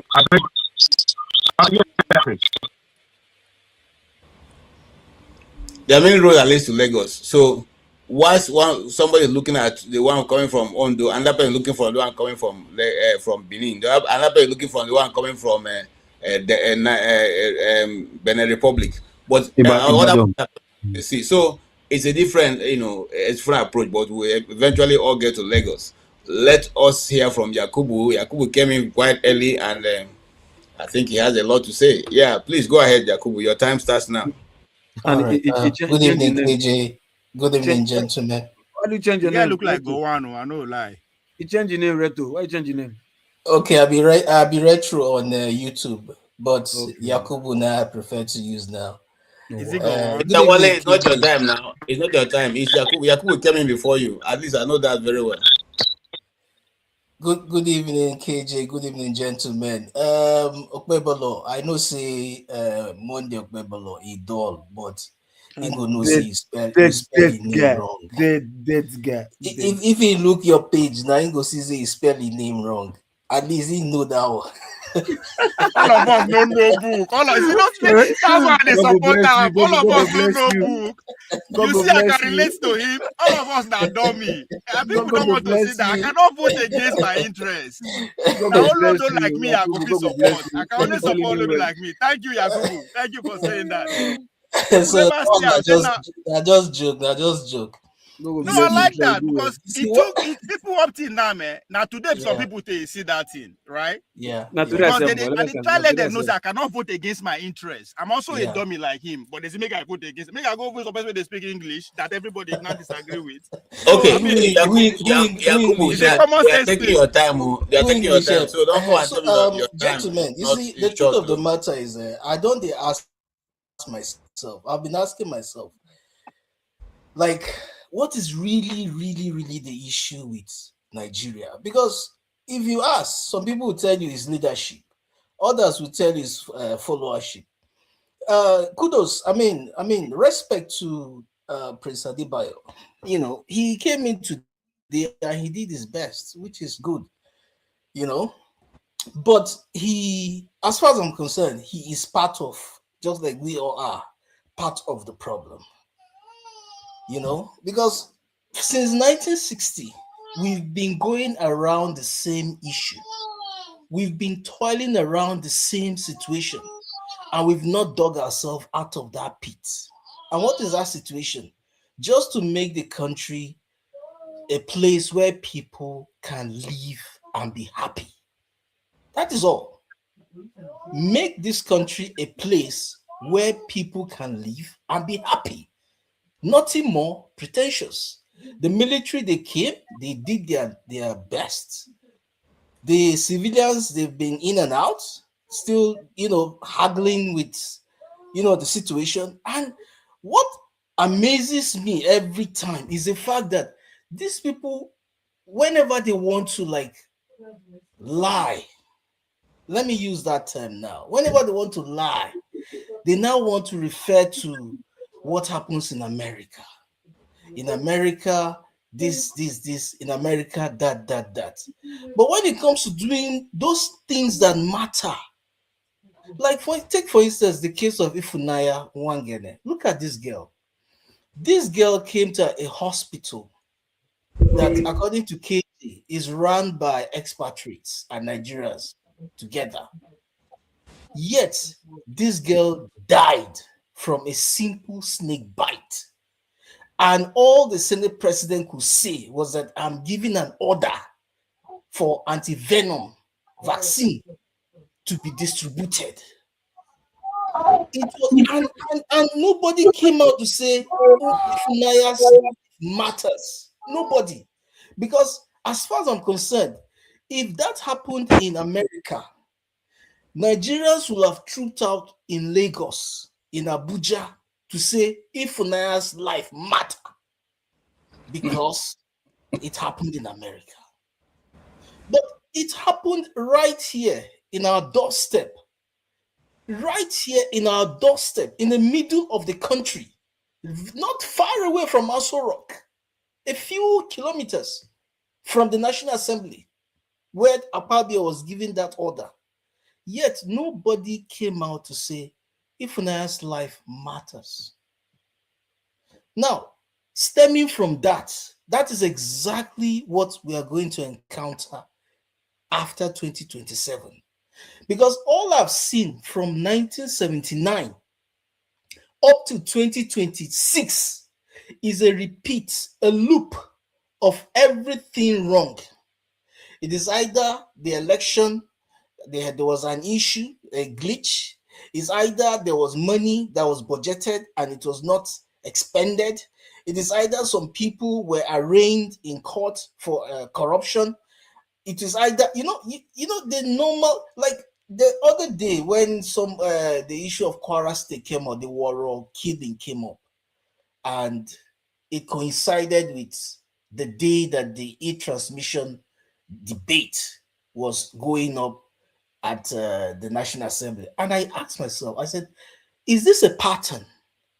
Why are we having vicious killing that is capable of turning every sane person insane right at about the same time that these guys want to make sure that e-transmission does not pass? What was the idea behind that? Was that a deflection? Was that a distraction? Was that a diversion?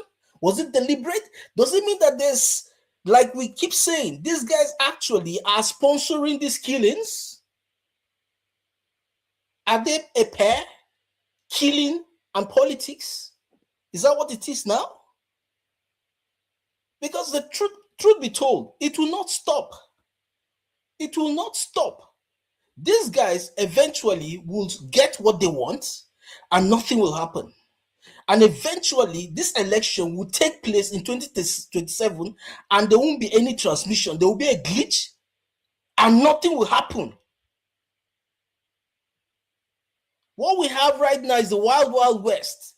And I now imagine the way Nigerians are taking the whole thing. All they are interested in it. As long as me and my family were fine, well, the others can manage. Yeah, they can manage. It hasn't reached us. One thing that got me thinking the other day was that war of killing. Someone said, it will soon get to the southwest. As if the southwest was another country that was going to be invaded. I was like, what is this rubbish talk? It hasn't reached our door. Our what? Are you mad? So it's now ours and theirs? We're talking one whole country. It hasn't divided yet. Well, if someone is, saying we should, whatever, go separate ways, it's still not a bad idea. After all, 2014 and 1914 is 100 years. Yeah, there's a flution of time, of course. But if we choose to continue, then we should make a better use of it. Thank you. Yeah, I mean, Yakubu, I didn't want to stop you, but your time is up to 8 minutes, so I needed to stop. All right, now you see, Yakubu, why are you in 1950s black and white? That's his choice now.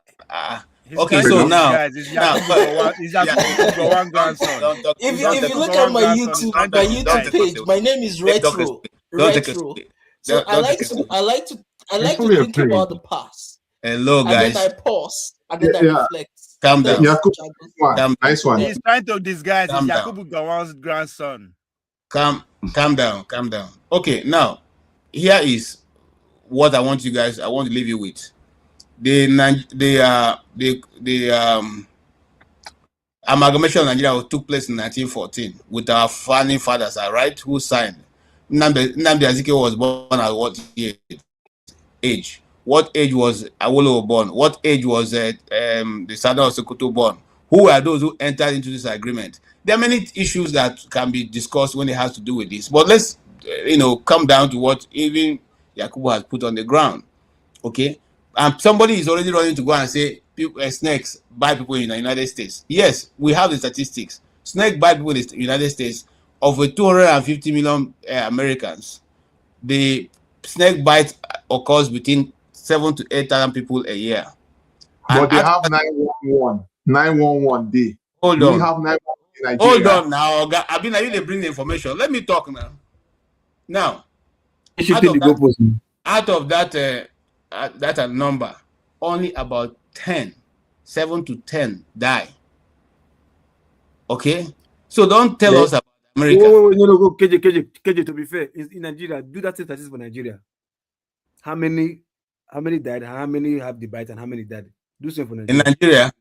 Yes. Are you for real? No, yes. To be balance. No, now. No, use the same. No. To be fair, use the same standard. To be fair, use the standard. Out of one, how many are we? 230 million people. More than we snake kill more than 50,000 people a year in Nigeria. You don't know that. Wait, hold on. Where are you getting the stats from now? Are you reading it? Wait, you don't even need to go far. You see, because of this story now, I did a story once in Gombe. Okay, there's a snake. Bros, There's a hold on. You just read hold America on now. You statistics. ask me a question. You don't want. Okay, if you know this, answer it now. You are derailing. Hold on. You just ask question from. You gave American answer. Okay, answer it. When you speaking there, I'll talk. Use the same for Nigeria. Where do you get your statistics from? You say no. I should go to. You wrote a one. No. The statistics you use in America, or you read it from somewhere? Because Nigeria's one. Okay. The Nigerian statistics is not there because not every snake bite is recorded in Nigeria. That is one. Two, there are villages that are known that the people suffer. Each one of them suffer from snake bite almost on daily basis, and that village is in Gombe, where you have the snake hospital because the snake was so prevalent. They have a place where people go to treat for it. Okay, it's almost as common as everyday occurrence. So and how many have died? How many have died now? How many have died? Okay, I'll leave that to stay humble when he gets to his turn. You answer you. Let's move on. Because I think you just want to waste our time, you know. No, all right. Your time. That's what you want to do because you are not seeking for information. You see, this is just what Yakubu said here. When we do, we will say America, America, America, America. But we don't even a simple basic thing. And we're not talking about local hospital here, we're talking about national hospital. It's called Federal Medical Center. It's a specialist hospital in Abuja. Okay, for under no reason should this kind of thing happen.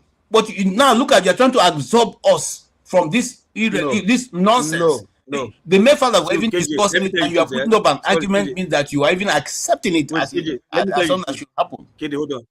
KJ, sorry, let me tell you the truth. The problem of that gas is not even the antivenom. For me, it is negligence. How to first responder, how to attend to emergency situation that killed the girl. Not even before the girl even died before you go to that venom part. It's responding how to manage crisis was the problem. Local P, take rapper, tie nyash, tie rapper. It not be the same thing. Okay, no wahala. We cannot disturb every other person. No worries. All right, Wale, go ahead, please. God, let me say it, KJ. Which kind of I never heard that one before, KJ. This is my first time. It's a Yoruba adage. It's one of those. I think it's in our husband had gone mad again. I think that's why it is. One of those. We have. Look, Nigeria don't spoil. I'm telling you. The only one I hear that for those writers are no longer available. These are writers. If you get knowledge when you finish reading them. No, okay. They are some. Fella say anything when you they do this street. Put Gary for water. Put water for Gary. Tied up for goods. It's Olaro to me. It's Olaro to me. Why not? Let Wale speak so that people can speak and go to bed. Civility matters. Take it easy. We're not here to this. Go ahead. I apologize. I pay your pay, my brother. I apologize. Stay humble because they pay me too. It's okay. I greet everyone and thank you for everyone who has spoken one way or the other.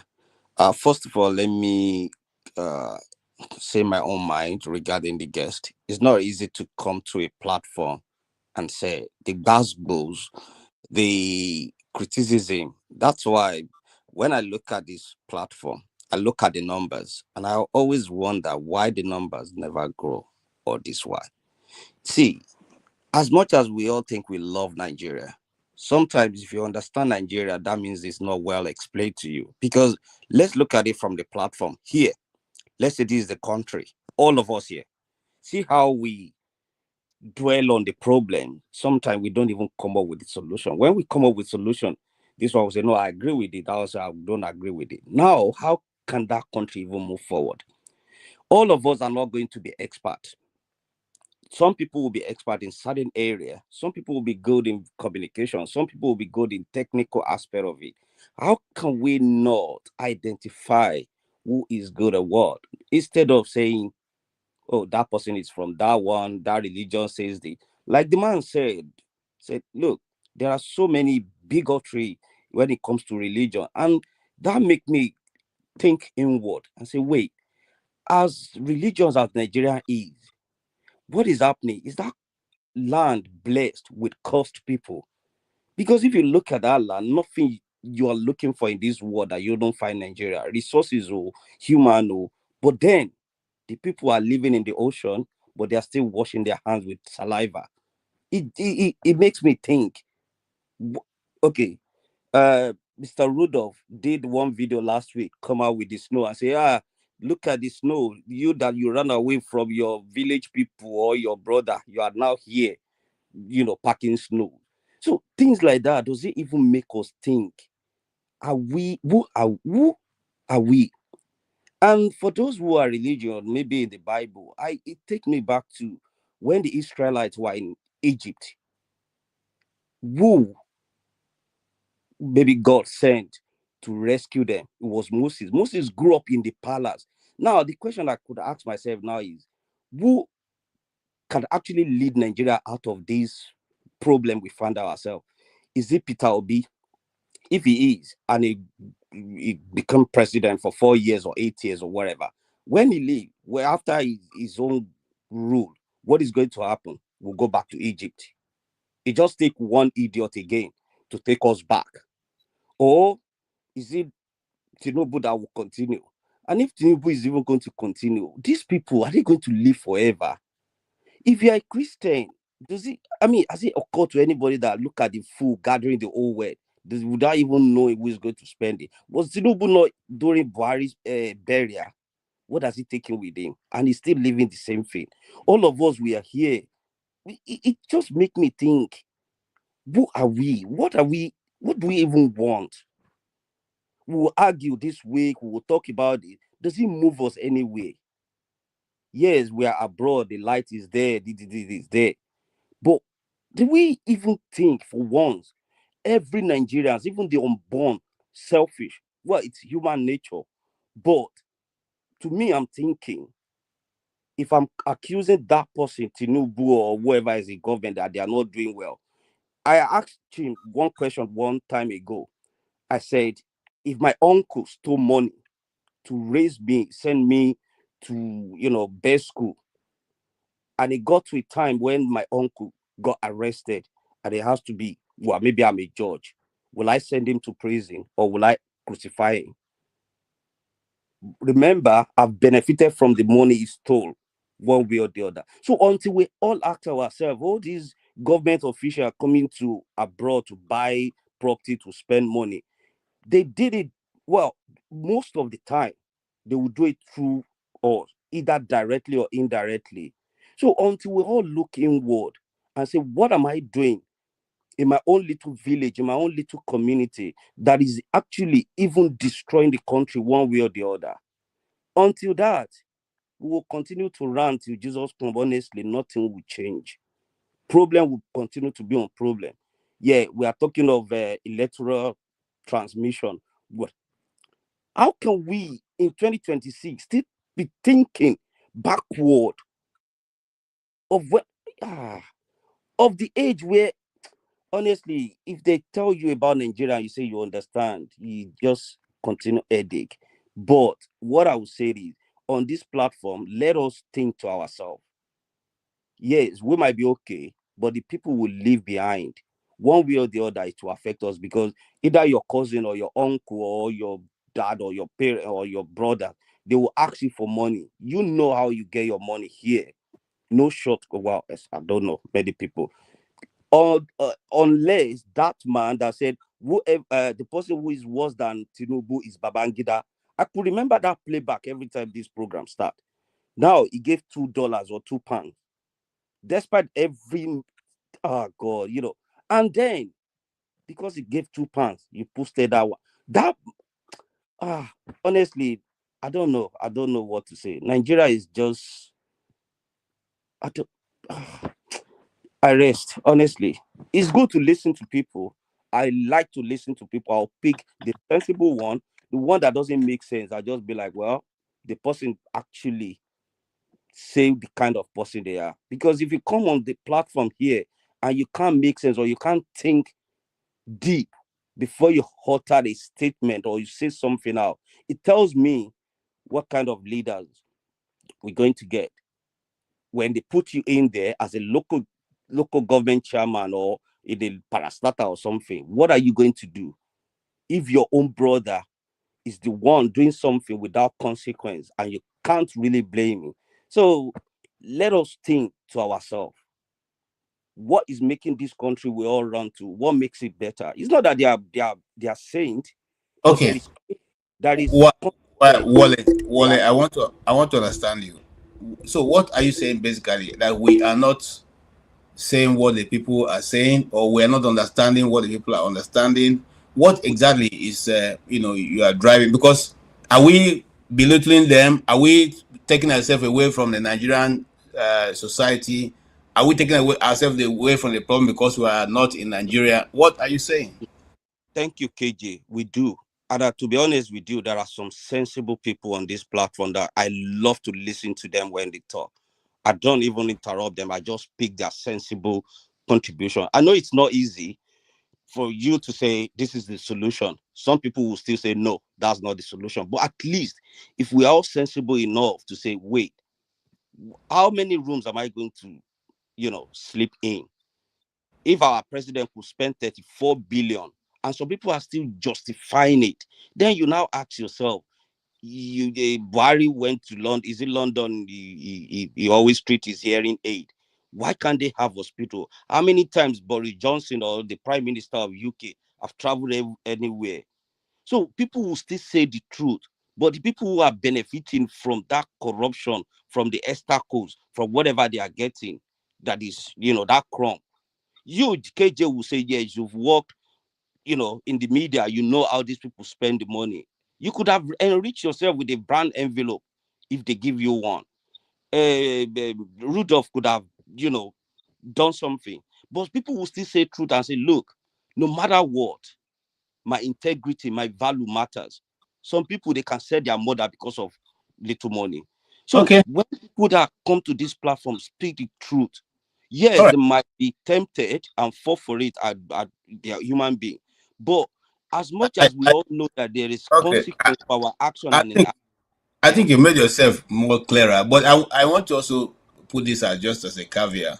Anybody who leaves Nigeria and come abroad, not because they are more honest than those sitting back. And I'm not saying that everybody who's out there is not honest, but I'm simply saying that most of the people who are here have the opportunity to be able to tag along and make their life better with the national largesse going on.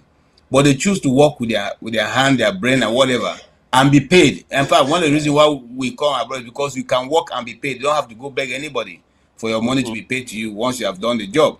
But we can tag along with our friends, our uncles, our relatives, and still be part of those milking the cow. We just don't want to milk the cow. If not, some of us, the Senate president will know him very, very well. Some of the governors will know very well. Some of those ministers will know very well. But how long shall we continue to play the same thing and then get a better result? So it's better, that everybody is invited and we all put our hands and build, and then we can all get better, remuneration for our labor. Unfortunately, the few are not agreeing. And that's why we can have a young girl, leg being robbed by a 75 years old man, and they say it's AI. But whatever it is, I'll leave it at that. Let me go on to talk with the man who may give us, the man who may give us solution to it, because I hear they are related somehow.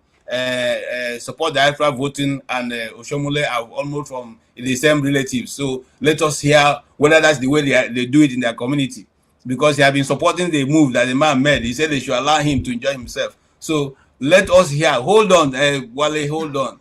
Diaspora voting has to tell us what is going on. Something, KJ, nothing to do with the man. What I want is just a little advice, please, if you can. You see, this is a good. Almost 10 minutes now. You have spoken longer than every other person. This is a good platform, but it's not reaching out as I expect it to be. Please, it's not reaching out because of the algorithm, not because we are not doing this thing. This platform and my good general are not as, I don't know, for one reason or the other, are keeping us content, and we don't want to bother ourselves about that. So someday, one day they will let it go. So all right, move on. Thank everybody for the platform. Mr. Wale, for what you just said last year, do you know your country by now? It's only what doesn't make sense that goes viral. You understand? If we start talking about politics here not supporting one party or doing tribal whatever, yeah, you start it's going viral. You understand? So whatever makes sense. Trust me, Nigeria. I don't know if we are wired in the kind of way that majority of Nigerians. I don't think sometimes that's why I don't pity for them. If you see what I put there, suffocate the poor. Don't let the poor breathe because these poor people most times they're the people that have caused this problem. Because you think you are fighting for them, but they think one way. You understand? So churches are growing in Nigeria every day, and still we're having worse problems. So that's tell you the way they think and the way they're wired in Nigeria is just different. So like what KJ said, the algorithm, yeah, that's why we encourage people to like and share so that the algorithm will pick up what we are doing here to reach out. And when you say sometimes solution don't come from here, yeah, it's because here it's not like a parliamentary system where we do votes where we have the ayes and the nays. If not, would have maybe say this is the ayes, the has have it. Then as a platform, we'll put it out there. This is what we're saying. But because it's here is say what's it called? Have your say. You understand? And you just everybody make your opinion. There's the listeners make your opinion about what we're saying, not everybody coming to have one particular say. And that's why you're seeing what you're saying. So that's for that. For Mr. KJ, even for Bible self, I think there was a time where they say they use one small virgin, small girl, go heal one prophet, something like that in your Bible. So for me, as far as both of them are adults, you understand that, and it's consensual. I bet just leave them. The most important is the joy, the heart is happy, and they are okay. That is because they are both adults, you understand. But the only thing that you may frown against is if it's not his wife, and he's from Auchi. I think it's from Edo North. Okay, he's not a Muslim, probably, but Nigeria probably is allowed to practice polygamy. I don't know, so whatever. So it's only moral justice that can condemn him. But when it comes to criminal crime or whatever, I think it's good to go for that. So anyways, for this guy the Prince that came here, I didn't listen to him. Why? Because I think he's still going to say what he normally says in the past. It's still the same thing. Trust me, the guy is intellectual, the guy is a good orator and what have you. But so are many politicians in Nigeria. If you bring them to this platform, if they speak to you from their hearts, you see that they have. We've seen Oshomole. This is Oshomole talking about. Sometimes when he wants to do his job in the House of in the Senate, you see him speaking well, accusing the Senate, whatever this they are lacking here. They know what they want. These guys are not illiterate. They went to school for Canada and they're graduates. You understand? They know what they are doing. It's just that they don't just want to do it. Like Nigerians' problem, Nigeria, they have the laws. Our problem in Nigeria is implementation. Nobody wants to implement doing the right thing. Nobody wants to take punishment for doing the wrong thing. You understand? If we have been punished for doing the wrong thing, whether immoral or criminal, I think Nigeria will sit their ass upright. You understand? So our problem is implementation. Even if this whatever reform you are saying they want to, you say they should put what's it called electoral reform, they should put real-time transmission of results. My brother, in the back end is somebody that's going to control it. You understand? You can put it up there right now and they tell you server down. You understand? It's still is that there's this human factor, this implementation by humans that is the problem. For me, I don't see anything bad in the last election. You understand? If only for the fact that, okay, let's use the Abia State for instance. Why didn't the bad electoral system affected the Abia State results? But the person handling it, the woman, they're like, no, I die here. The right thing must be done. There's no computer to say no, it's computer that will correct it or whatever. No, it's a human factor. That human factor that's always been Nigeria's problem from the get-go. And because people don't get punished for bad behavior, we've been rewarded for anyhowness in this country because we've seen the reward. People the other day, Dino Milai came up with his smelling mouth saying Nigerians politicians are wasteful. Meanwhile, you park like 10 cars that you don't even drive in your house, Ferrari, you don't drive in your compound. You are telling politicians are wasteful. Meanwhile, you're own part of them. So because we don't get punished, we don't even get called out for bad behavior. Like what they said, because they said if your uncle stole money and he trained you abroad, if you're a judge, will you call him out? Maybe morally or conscious, but you say no. But if you want justice to be served, why not just call him out? If you really want, if you truly stand for justice, what is there? Because if you call your uncle out, your uncle will know. It will pain him. Are you where I train? I bet you do your job, Sha. You understand? Because it's doing your job that's the problem. Because we're not doing our job, that's why we're where we are. So for the guy that came, he can say whatever I say. For me, same thing with the politicians. So whatever we talk here tomorrow, not to happen unless we act. You understand? And like what somebody said, they won't blame that. They won't blame their error, because if by that time they were having people like Peter Aka, maybe Precious, people like Aisha Yusuf, maybe Very Dark Man or whoever. What's it called? What's this guy again? Forget one guy's name. If they have them in their time, maybe before you go to this time, we would have had hundreds of them. But because in that time they sat back doing nothing, they didn't act. You understand? Hence we are where we are today. That's why I'm begging everybody. Look, we in diaspora, yeah. It's our country. In your country, in where you are right now, immigration policies are changing. You know, where you are right now, immigration policies are changing. Even the America where most of you are living, they will tell you ICE is catching, whether you are black or anybody, don't care, catch you. You understand? If you don't get luck, you go back to your country. If you get luck, you remain there.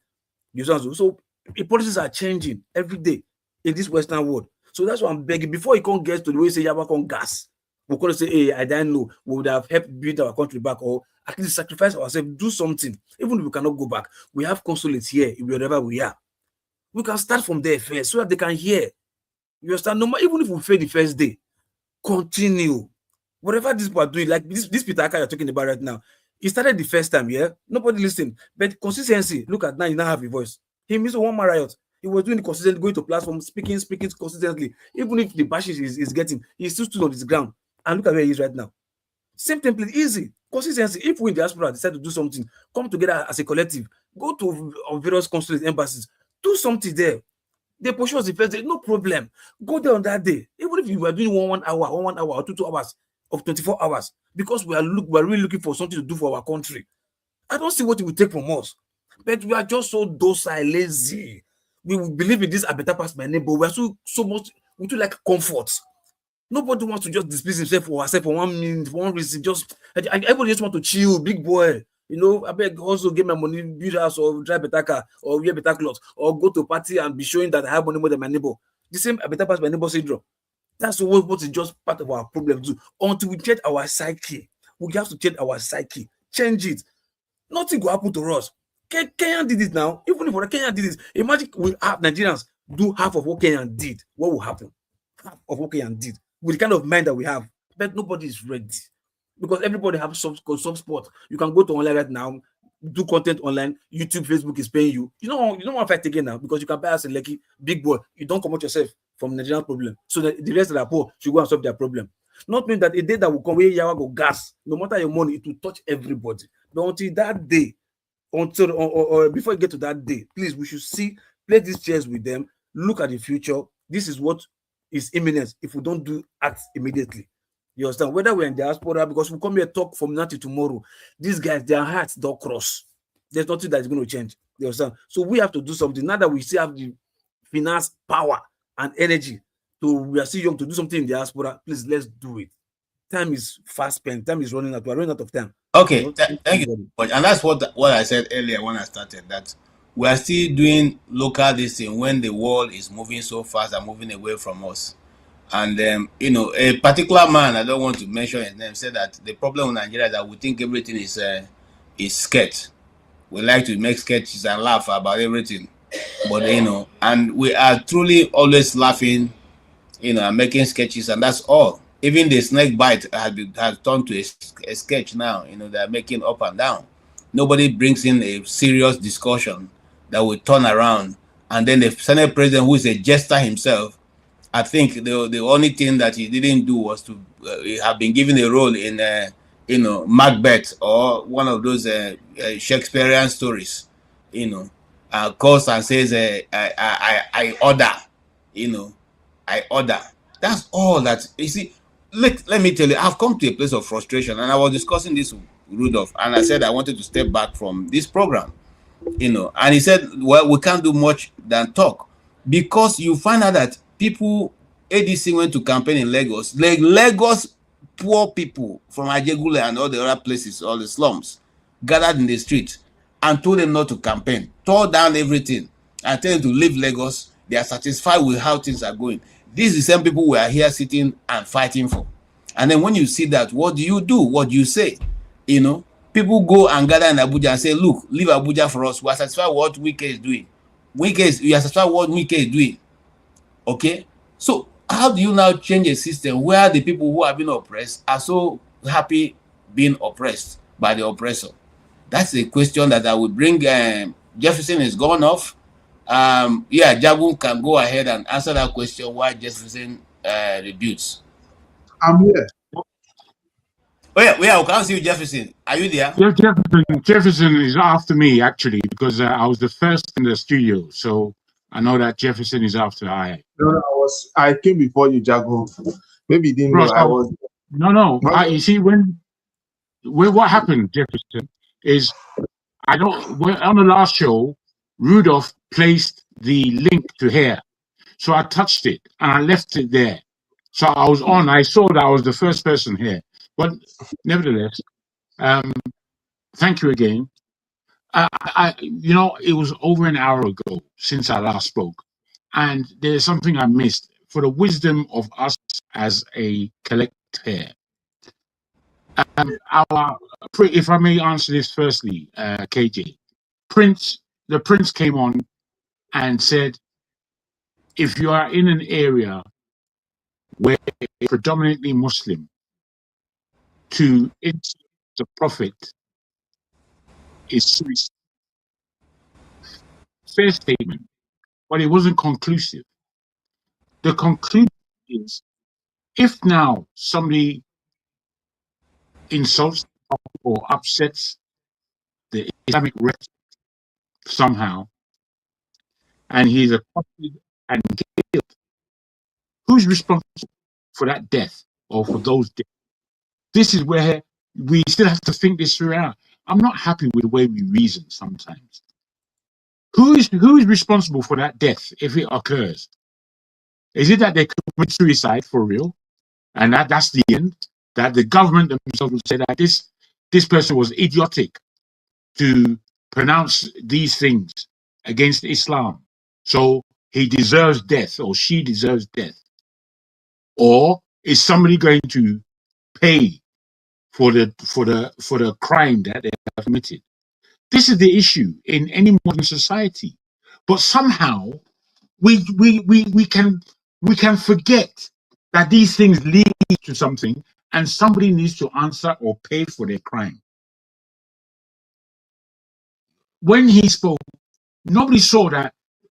What I wrote when he spoke that thing, I said, violence is king. That's what I wrote down. Violence is king. If you can do violence, in Nigeria, you can more likely get away with it. And that's the process of a politician. I don't think we think. I'm not really happy with the way we negotiate, with the way we confront each other about issues, take things personally. Oh, this person is rude. Oh, that person is this. Stupidly, as though we can't think. I mean, I'm always disgusted by the way we communicate. I'm not at all satisfied with our communication level at all. I beg your pardon, KJ. Can you quickly re-answer your question? I beg your pardon. I've had that on my mind for about an hour, so I wanted to say. Can I do what, sir? I didn't get you. Just reiterate your question. Which of the questions? I've asked many questions. No, the one you put to me to answer just now. I beg your pardon. I didn't hear it fully. Oh, you can't remember. I can't remember. Okay. I'll just continue like this before I get off. It was Wale who explained that we don't have solutions on this channel. Me personally, I think if you've been on this channel long enough, you would understand that there are no solutions to be had here. I was always frustrated when I first came on a couple of years back that we aren't speaking about solutions, we aren't organizing ourselves, we aren't becoming a force to be reckoned with within the Nigerian political space, especially political space. And once I understand that, you know what, there are no solutions here. That's not what this is about. And we are here just to communicate. It's unfortunate in many ways that we're here just to communicate, because there are many people on the platform here that have prowess in thinking. Many of them we've actually lost. They've left us and they're not coming back. Me personally, I've left the station before on occasion, just through frustration. Having said that, can any of us really think that Nigeria is going anywhere without a revolution? Is it going anywhere? Let's just be frank. Forget about people who speak eloquently and all these things that we like or seem to like. Can we see Nigeria going anywhere? Because me personally, right now, I see Nigeria is doomed. The more we go forward, is the more unclear things become. Tinubu has let the French back in through the back door as far as the Sahel is concerned. The Americans are doing a job in Nigeria which the Nigerians can and are supposed to have done. We have left our authority, our dignity, and our responsibility to others. And in my parents' generation, this wasn't a thing. In the generation that fell below, kind of after my parents, it became a thing. In my generation, most of us don't give a damn. In the generation that follows, they are of a new thinking entirely, where the machinations of the country isn't fully understood, and they are so disenfranchised that they don't have their feelers on what is genuinely really taking place in the nation. So how they're going to navigate or manipulate their way into the future, I just don't know. I believe that we've done an awfully bad job. When I say all, when I say we, I mean all of us. As I said the other day, my failure in life is the same failures as Nigeria. I've tracked myself. I know where I've experienced a lot of success and successes, and I know where there's been major failures in my own life. Now, I don't necessarily blame Nigeria for that, but I do say that we as Nigerians are on the same trajectory as Nigeria itself. And I'm wondering if we can be honest enough to look at that aspect within ourselves as individuals. I'll leave it there. Okay, thank you, Jagu. Yeah, are we? You see, this issue of Nigeria is everywhere, honestly. Because what are we really building? Are we really building a nation? Are we sincere in what we are doing? What is the, you can look at it from everywhere, and we are everywhere, and we are nowhere. That's the truth. Nobody seems to be coming together. There's no, converging point, like what you call a muster point. There's no muster point in Nigeria. So everything is flying everywhere, this person wakes up today, I wanted to ask him a question. And the question I wanted to ask him was this: why is the Southerner of Sokoto more important in rank than the Alafin of Oyo? If it's not, how come Southerner of Sokoto, is the chairman of all the traditional council in Nigeria and has been so since Nigeria was formed? Why? I'll tell you why. Let me tell you why, KJ. The reason why is because the British made their agreement with the Sokoto Sultanate. That's why. I know that agreement was made, and I have done the research to that, find out that the scepter is still in the Southerner of Sokoto's palace. But the truth is, why don't we make our own rule? Because we know that, why do we have to keep up with that? Then we can as well go back to the colonial rules, and then KJ, it's not also correct that the Sultan of Sokoto is more important than any other first class king. In Nigeria, we have what we call first class king. They are all equal. Oba of Benin, Sultan of Sokoto, Oni of Ife. There are a couple of them, high profile king in Nigeria. They are all first class. They are in the same category. No, Well, you are not. KJ, you're not. KJ, I'm afraid you're.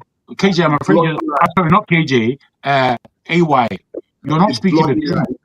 AY, you are not speaking the truth. Wait. AY, you see, we all know the truth. You're not coming here to tell us anything. All you're doing is parroting and nonsense based on Islam. No.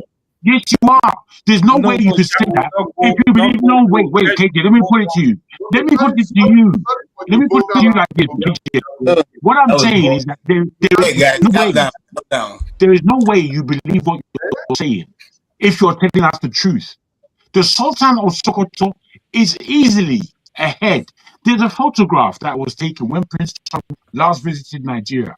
Prince Charles is in front, and directly behind him is the Sultan of Sokoto. Directly behind him is the Alaafin.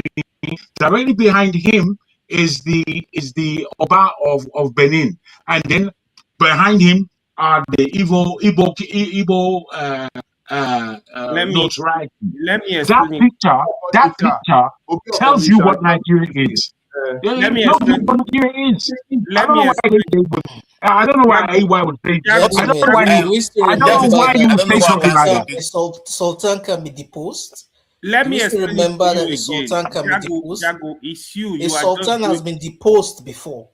Yes, the position. All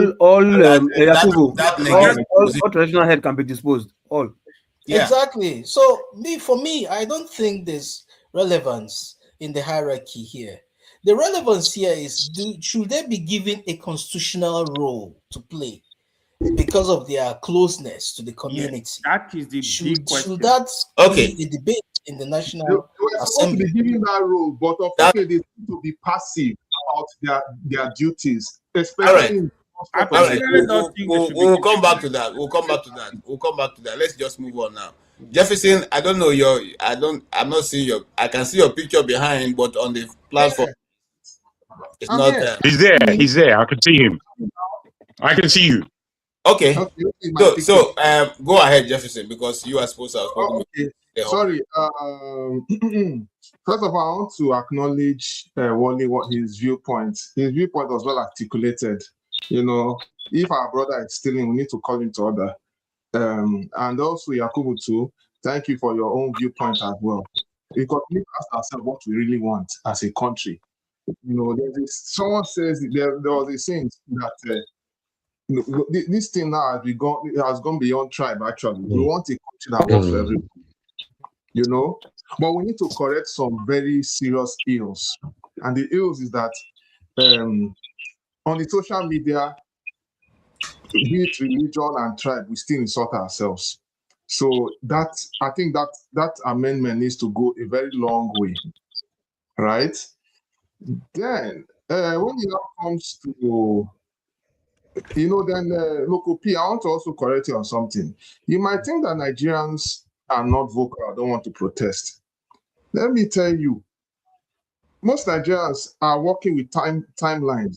I mean, like if you look during the time of SARS, I'm not talking about Nigeria. I'm talking about diaspora. No, wait now. Okay, diaspora. Okay, fine. Be diaspora, but in the Nigerian context, you might think that the Nigerians don't have a fiber to protest or whatever. I don't think. I'm telling you diaspora. You're telling me about Nigeria again. I didn't say anything about Nigerian protest. I'm talking about diaspora.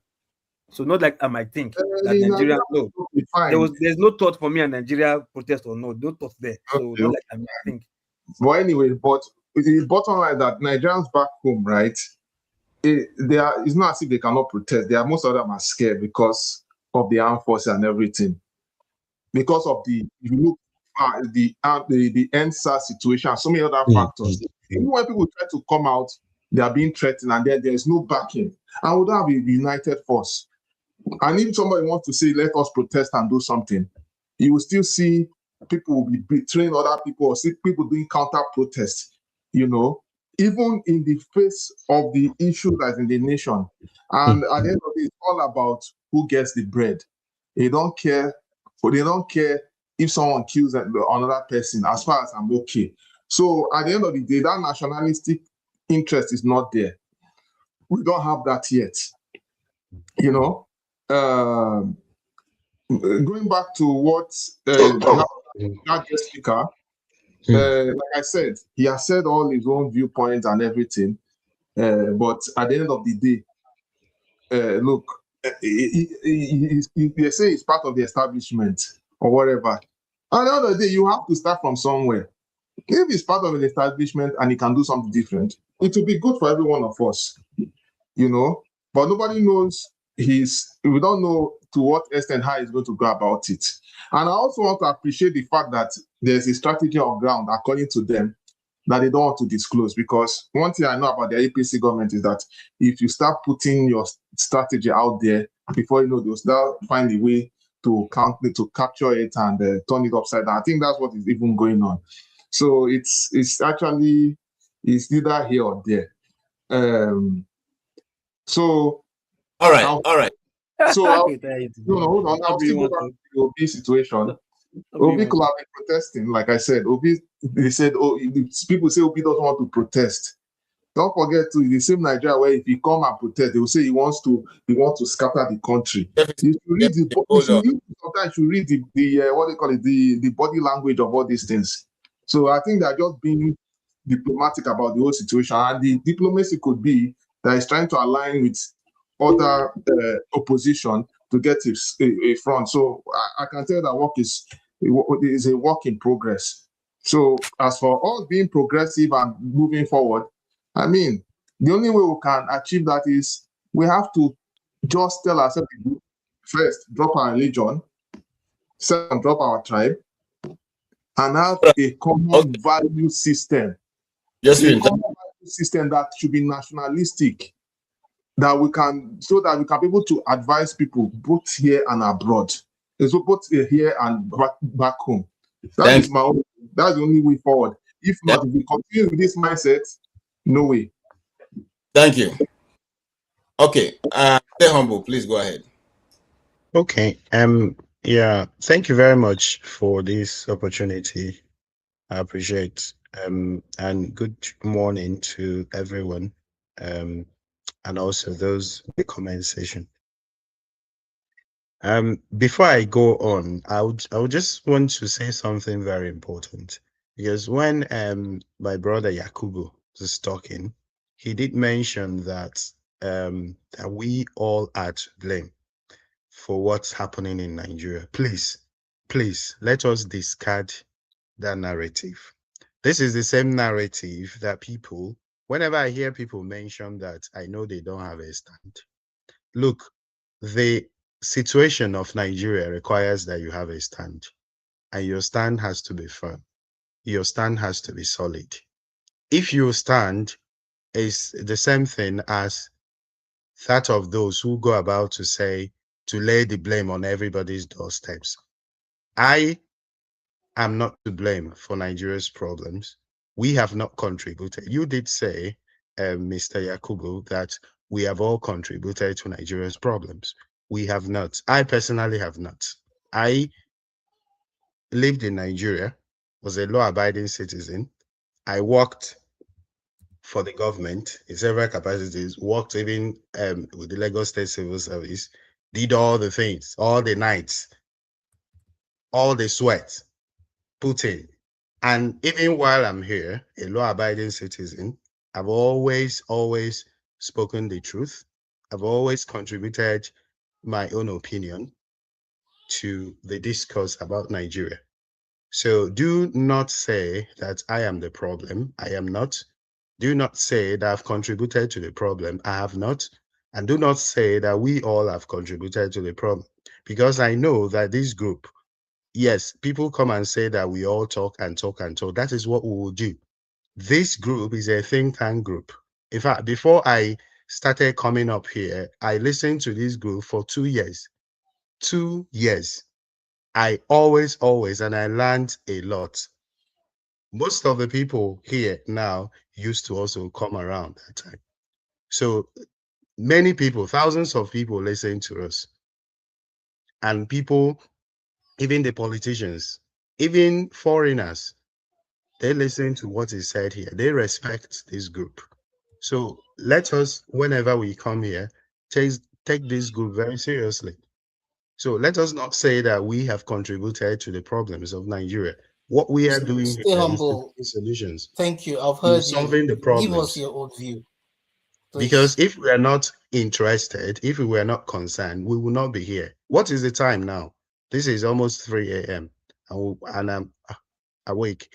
You're trying to speak. Now, back to the issue that we were discussing. I wanted to come up when Prince Adewole was here, but for some reasons I couldn't come up very early, to be among the first three to ask questions or make contributions. But when I came up, for some reasons I can't explain, they didn't bring me up. Surprisingly, I don't know whether maybe they thought I would ask something very sincere. No, hold on, stay humble. We had plenty of people. A lot of people didn't get the opportunity of coming to ask questions. So you unfortunately one of those people. So I'm sorry for that, but not because of any other thing. There a lot of people. So, Mr. I'm sorry, Prince Adewale. Prince Adewole is a very educated gentleman. He has paid his dues in his profession. He's learned, he's very eloquent, he's very articulate, and he understands Nigeria's politics and global politics. He can talk, really. Personally, I'm not a big fan of him, because most times he speaks from both sides of the mouth. He's almost like Shegu Showumi. So that's why I'm not a big fan of him, Prince Adewole. But he understands politics, and sometimes we do not even question the pathway of some of these people. We just see someone, imagine, from somewhere, and then contesting for this or that or that. We don't even question what is the pathway, what have they done in the past, what are their achievements, and how did they come about this particular stage that they are in. Before 2022, I never heard about Prince Adewole, and then in 2022 I started hearing about it. Yeah, so I've not had time to go through his record, maybe because of his ideologies, which I find really weird. It resonates with the John Abbas of this world, with the AYs of this world, with the OVS of this world. They are very, very comfortable with his narratives, with his sentiments, because that's what they want. He used to be very much anti-P2B, Prince Adewole, but recently he's trying to somehow, because he's seen that P2B, you can't really, whatever you say or whatever you do, whatever gang up or conspiracy, he can't be shaken. The momentum is still there and it's even increasing. So recently he has toned down on his harsh criticisms of P2B, really, but it's still the same thing, not having any stand. So I was going to really, really batter him with questions, but Rudolph saved his day, really. So maybe next time, really, when I catch him, I will really, really ask him very, very telling questions. Trust me. Now, he mentioned in some of this that if perhaps Tinubu travels to America, to Great Britain to see the prince, that the prince will not have time to, or would not be able, or the king, was it the king of England or something, the king, whatever they have now, I don't know, that they choose.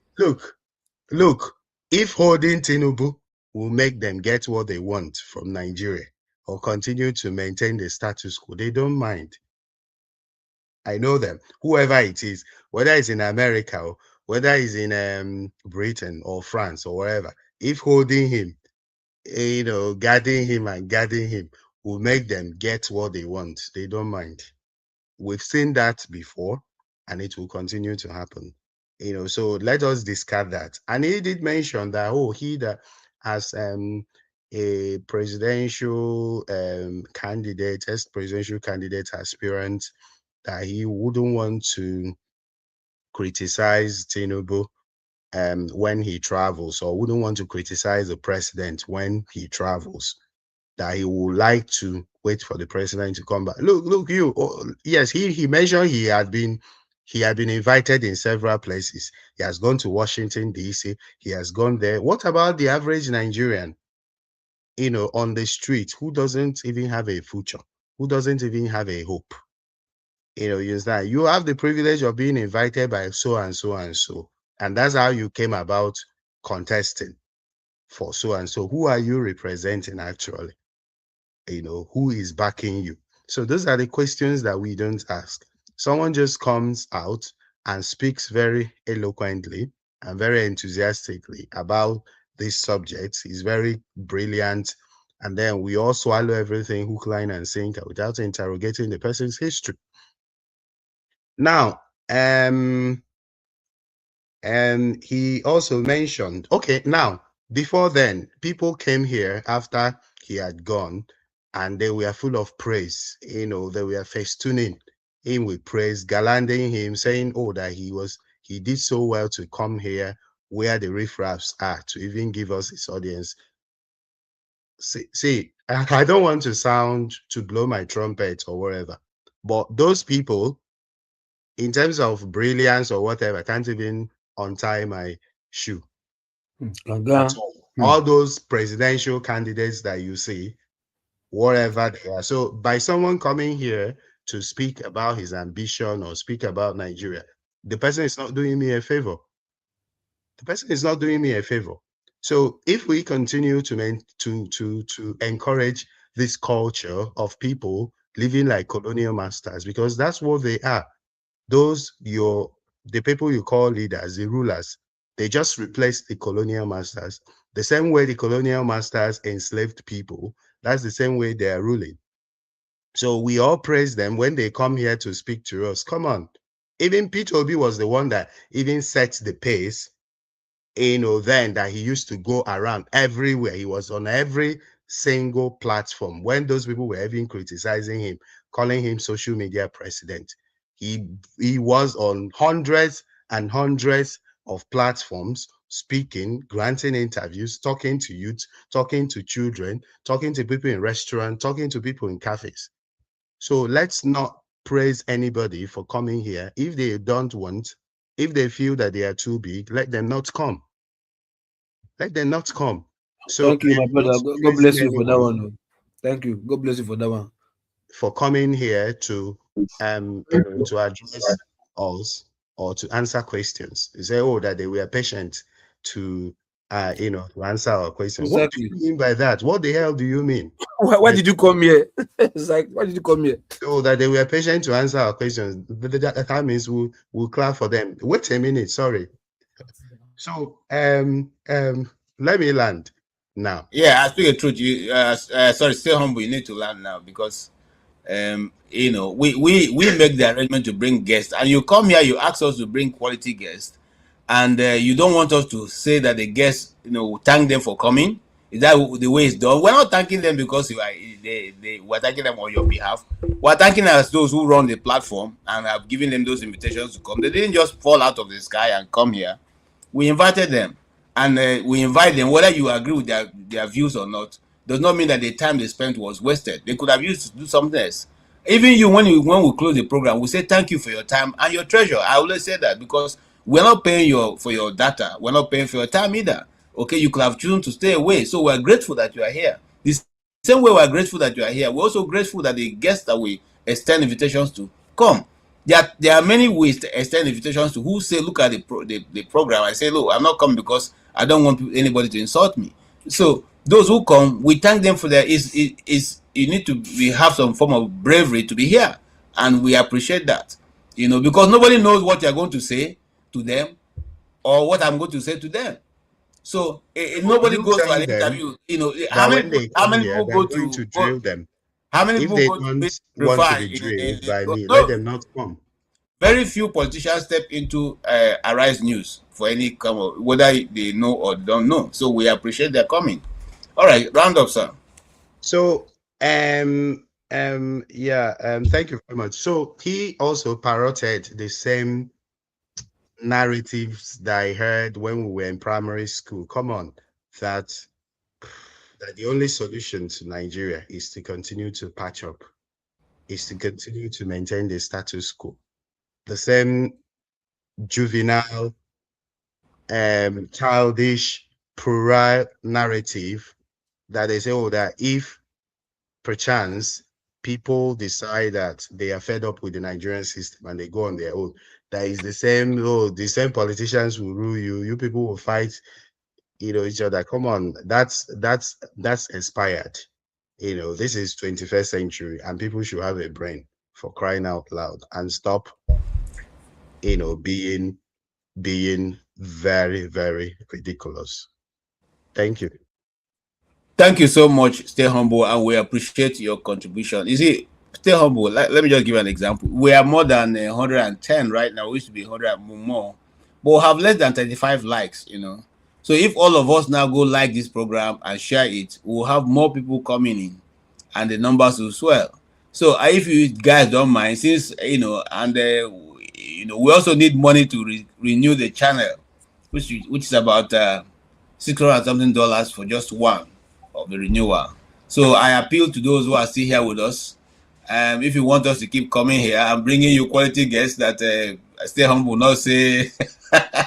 Please like the channel, like it, share it. Even if not for anything, like it and share it so that our number can increase. I see Adama at the Ada, if you don't mind, you can come up stage or come up and help us do the advertisement.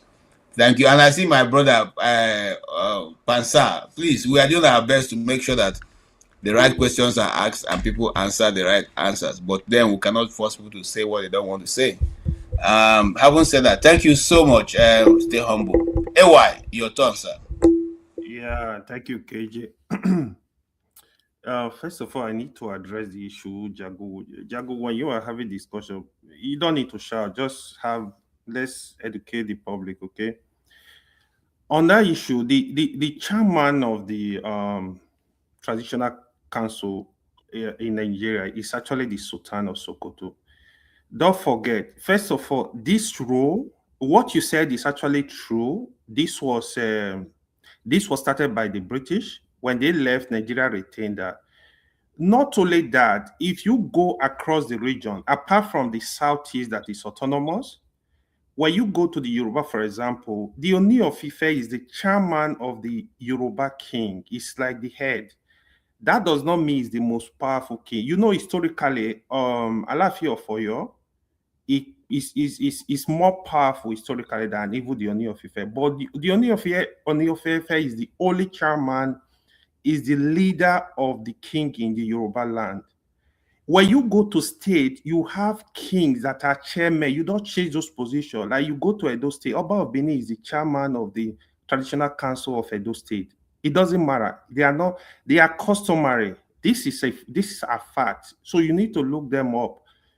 They don't even have any constitutional back. I don't even know what we are arguing. I just want to enlighten you on that. You can look it up. This is not sentiment. On Mr. Prince Adebayo, right?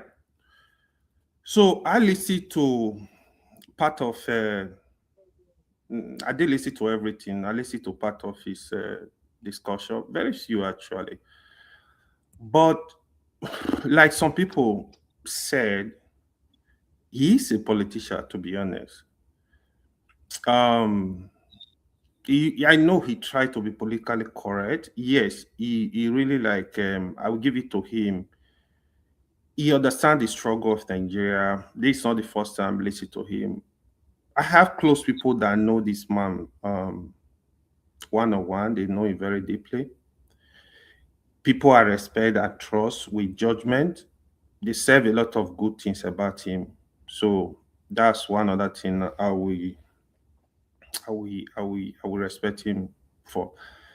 I wish I had the opportunity to come here. I would have asked him some serious questions. I think he's young. I think he's well educated, well articulate.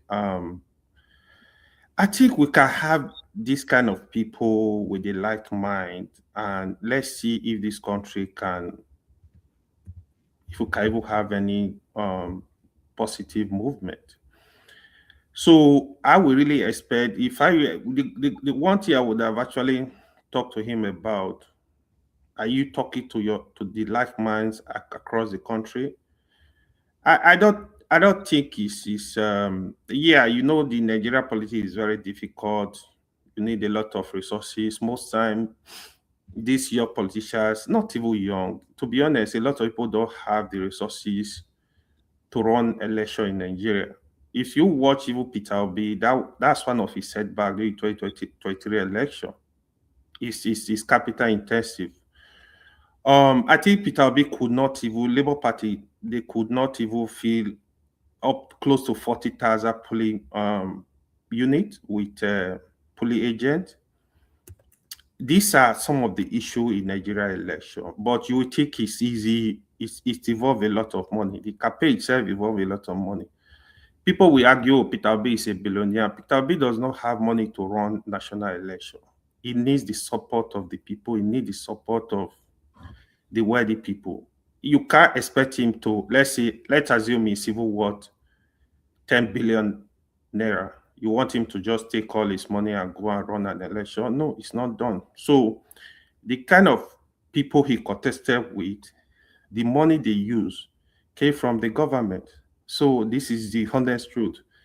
They don't bring out money from their pocket. Nobody use personal money to sponsor presidential election. So it's very expensive. If you think it's, even when you hear them, oh, we don't give shishi or more, they spend money for you to organize one campaign, the security alone. It is a lot of money.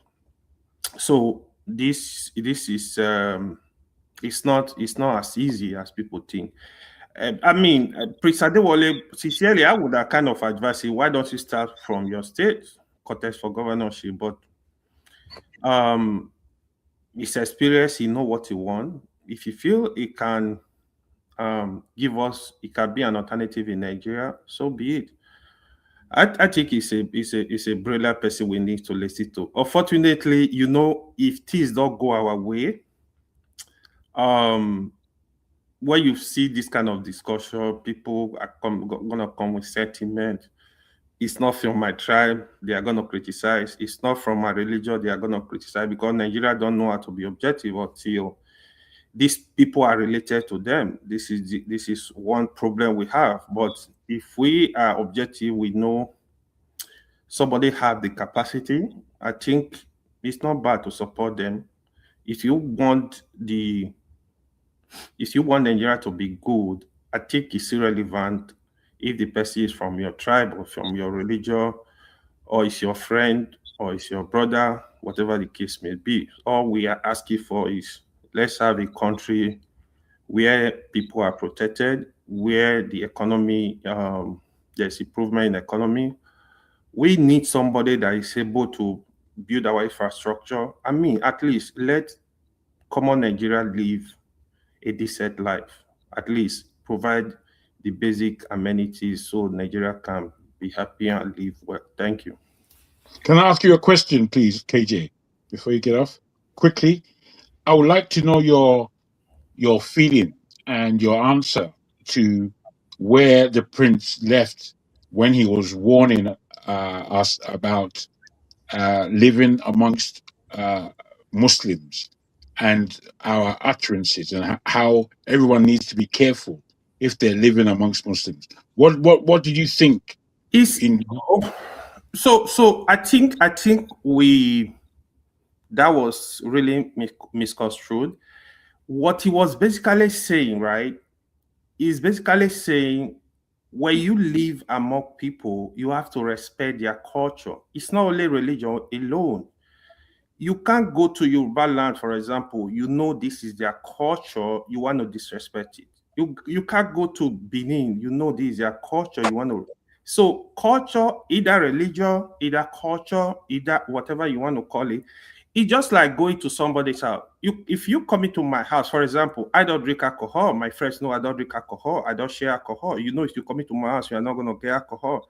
it's just my culture. That's my way of life. So if you know you want to have alcohol, don't come to my house because I'm not going to allow you. It doesn't mean I don't respect you, but that's what it is. If you know you want to drink alcohol, don't come to my house. Okay, let's right. be strict about it. Wait, KJ, come on, let's be strict. Wait, KJ, calm down, please. KJ, please, You always give me some. frustrated just because people are speaking. Please don't do that. I'm just trying to ascertain from somebody who is a Muslim how deep it goes. I'm trying to ascertain something. Can't you see that, my friend? Yeah. I want to. Let me go further. Let me go further. AY. Calm down. Remember the word he used. The words he used. Hold KJ, on. please, give me a I'm few moderating this program. Don't tell me what to do. If I don't want to go, Well, I don't want to tell you what to do, but you see that you just get frustrated because someone else is. Stop telling me that. I may not want to go that direction you're going. You don't have to carry me there. But yeah, I'm not asking you. I'm asking another person of the panel who should be respected. I didn't hand over the moderation to you. No, I'm not taking over the moderation. Thank you very much. I'm asking a question as a panel member. I want to make we are rounding up because I have less than 15 minutes to go, and I want to stop. Why can't I continue? This is terrible, man. I don't know what kind of person Nigerians are. We're just bullies. You're just bullying me, and you don't want me to be frustrated. You see, this is the problem This is the problem because you're the moderator. You must bully. This is the problem right there. You see the problem right there. I brought you into the program. Do you go to CNN and begin to tell the host on what you want to say and take over the program and begin to direct the questions the way you want? Come on. And then you are accusing me of bullying you. Not even me now that you're that too. Well, KJ, for CNN, they see that give us CNN. They don't give us CNN too. I do not have the patience for that today. Let's not go there. All right. KJ, I wanted to say you don't take the person away from the topic, and I'm saying I don't want to go there. You're insisting. What do you mean? KJ, somebody prepare the program, and somebody knows how you want to run the program. Are you the one who tell me how to run it? Bring her back. Let's not go there. And I have less than 15 minutes, and I want to stop in the next 15 minutes, and that's what I want to do. Yes, Jacob, you have a question.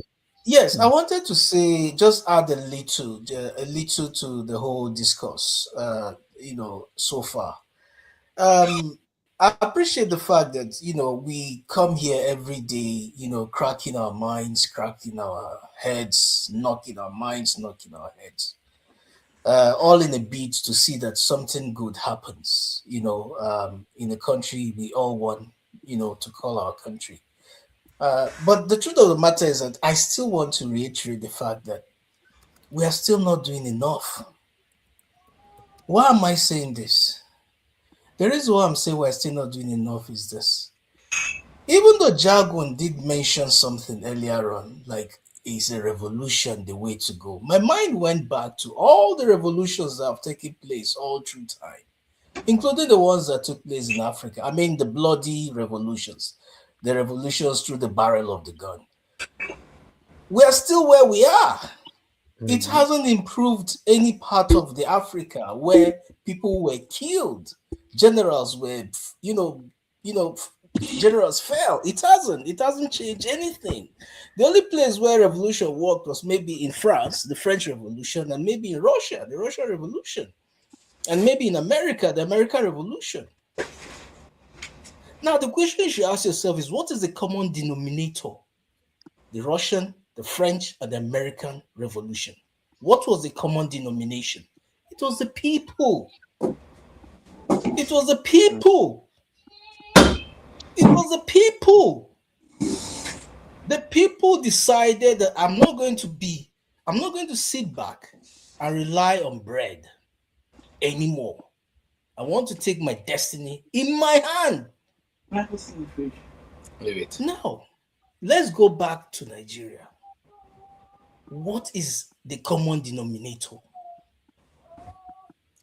Do you realize that ethno-religious loyalty is stronger than hunger in Nigeria? Do you realize that praising ill-gotten wealth is stronger than kidnapping in Nigeria. I can go on and on and on and on to give you the divisive factors that cuts across Northeast, Northwest, North Central, Southwest, South-South, Southeast. Yet, a chunk majority of this number, that is, we're talking of over 170 million, are living in multi-dimensional poverty. They call it a poverty that is less than $3 a day. Yet, these people cannot sit back and say, you know what? How many are these people out there? How many are they, from the local government chairman all the way to the presidency? How many are they? Are they up to 2 million? Are they up to 2 million? Even if they went to the best investors in the world, have they actually implemented anything useful? Because I'm not seeing anything there. I'm not seeing anything there. See, you can say something 100 times. Unless you leave it once, it can never be the same thing. All those theory I'm hearing just makes me like wonder, is that all we're good for? Is it only when we come to the abroad that we begin to act normal? Oh, if there's a fire, make sure there's a muster point, make sure there's a rescue, make sure there's this. But in Lagos State, if there's a fire, the road will never allow the fire brigade to pass through. Is that sense? Is that sense? There's an emergency, you can hear the bell, the alarm, the whatever, siren. Yet, that is when people want their own, like, you know, if he passed me, where they go? Now lie. You begin to ask yourself, is there sense in that? They will look at your tribe before they save you. That is another one.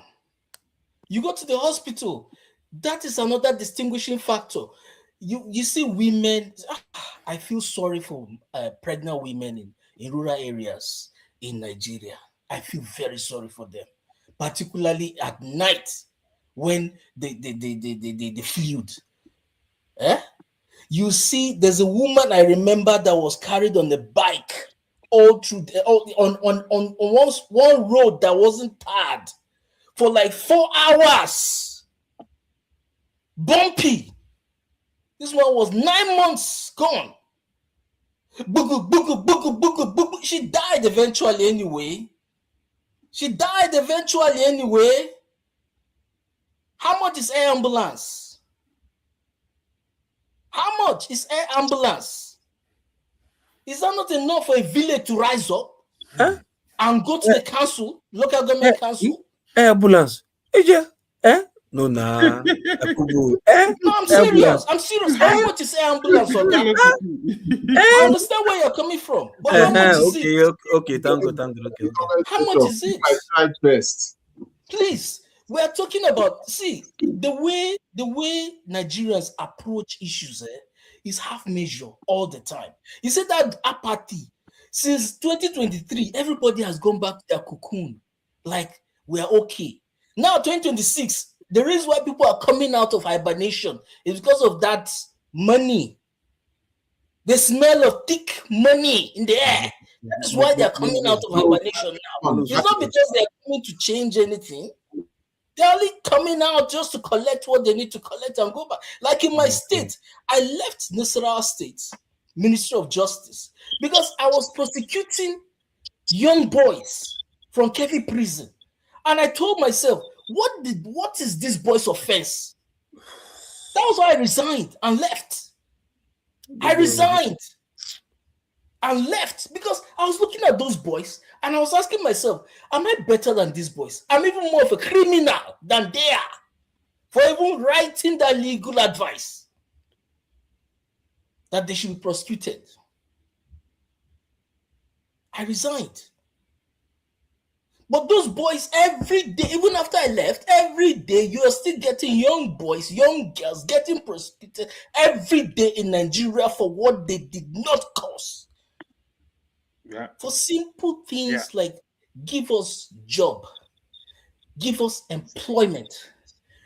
See, I was thinking about the vocational system of education the other day, and I asked myself, why are we still bent on theories? Why are we still bent on passing exams? Because to me, I feel that it's even that first, second, third that is causing that I better pass my neighbor till today. Because that's the mentality.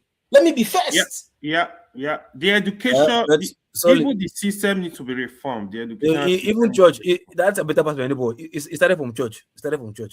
Let me be first in my class. And then it now transmuted into the larger environment. Like, as long as my own side is sorted, I'm okay.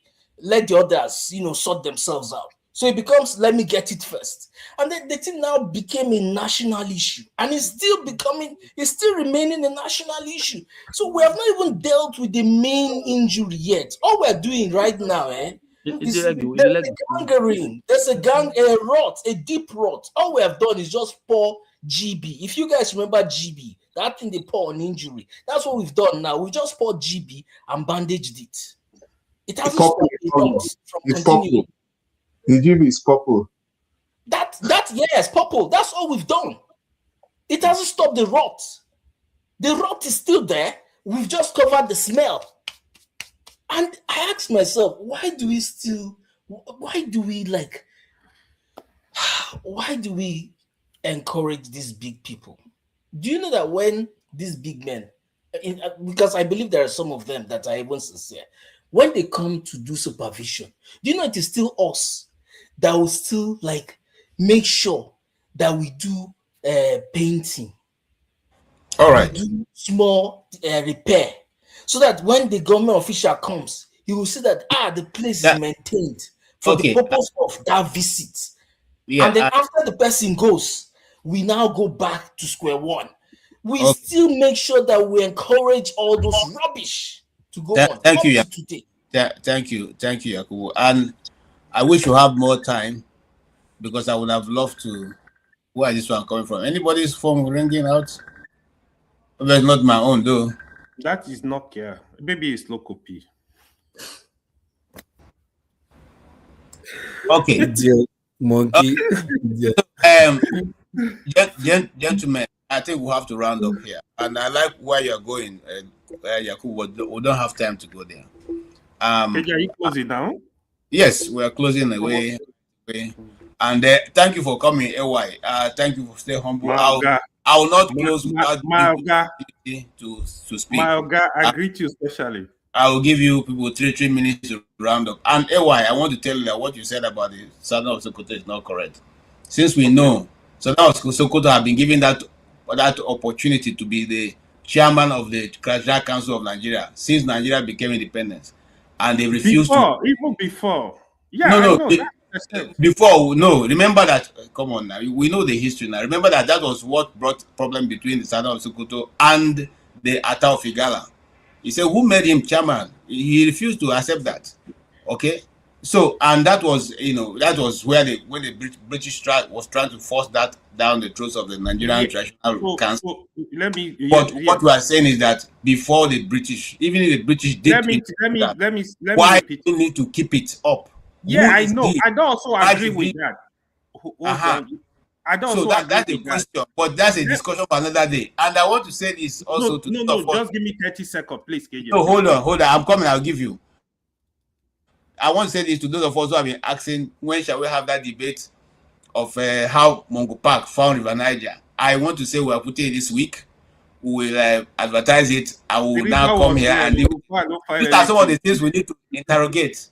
How did these people get these titles? How does it come about? And why should we now continue to tell our children that Mungo Park found River Niger? Why not tell the people of Nigeria that there was Nupe people living there? Yes, we are follow people.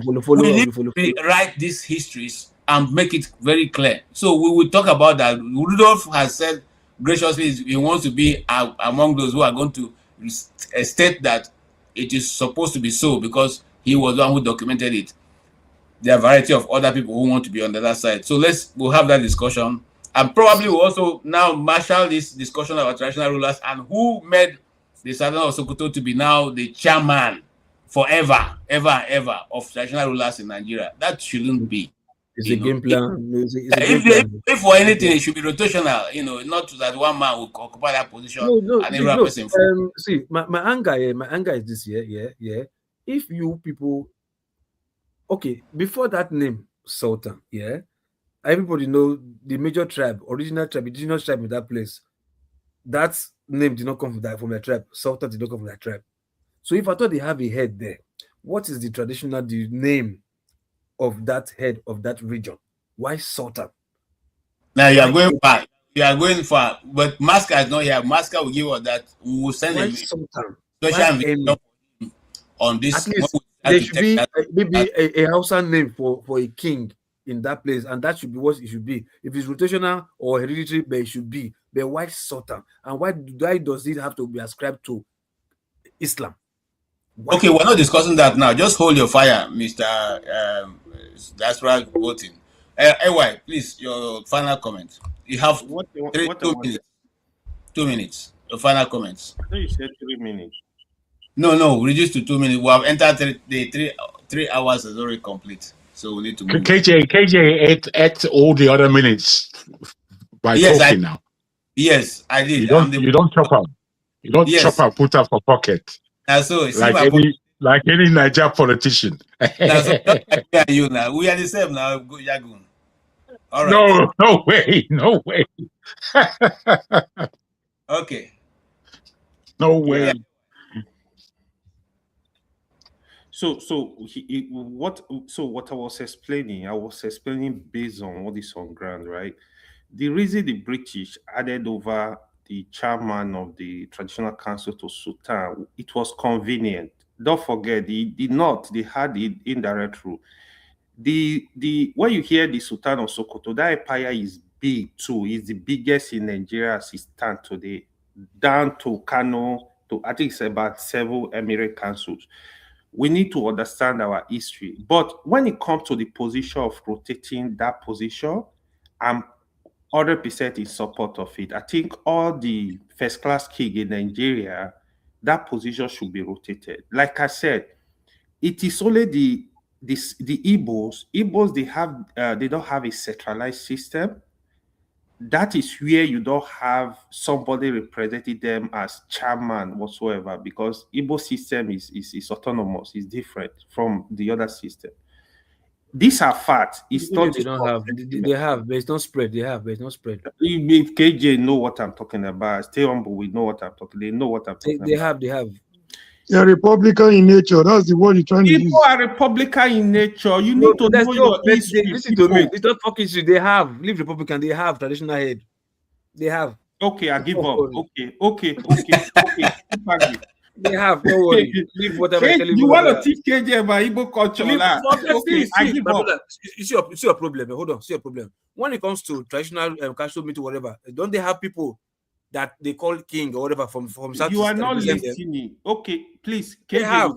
KJ will explain to you that they don't have. No, understand the point you're trying to make. No copy. Now only couple minutes a man get to.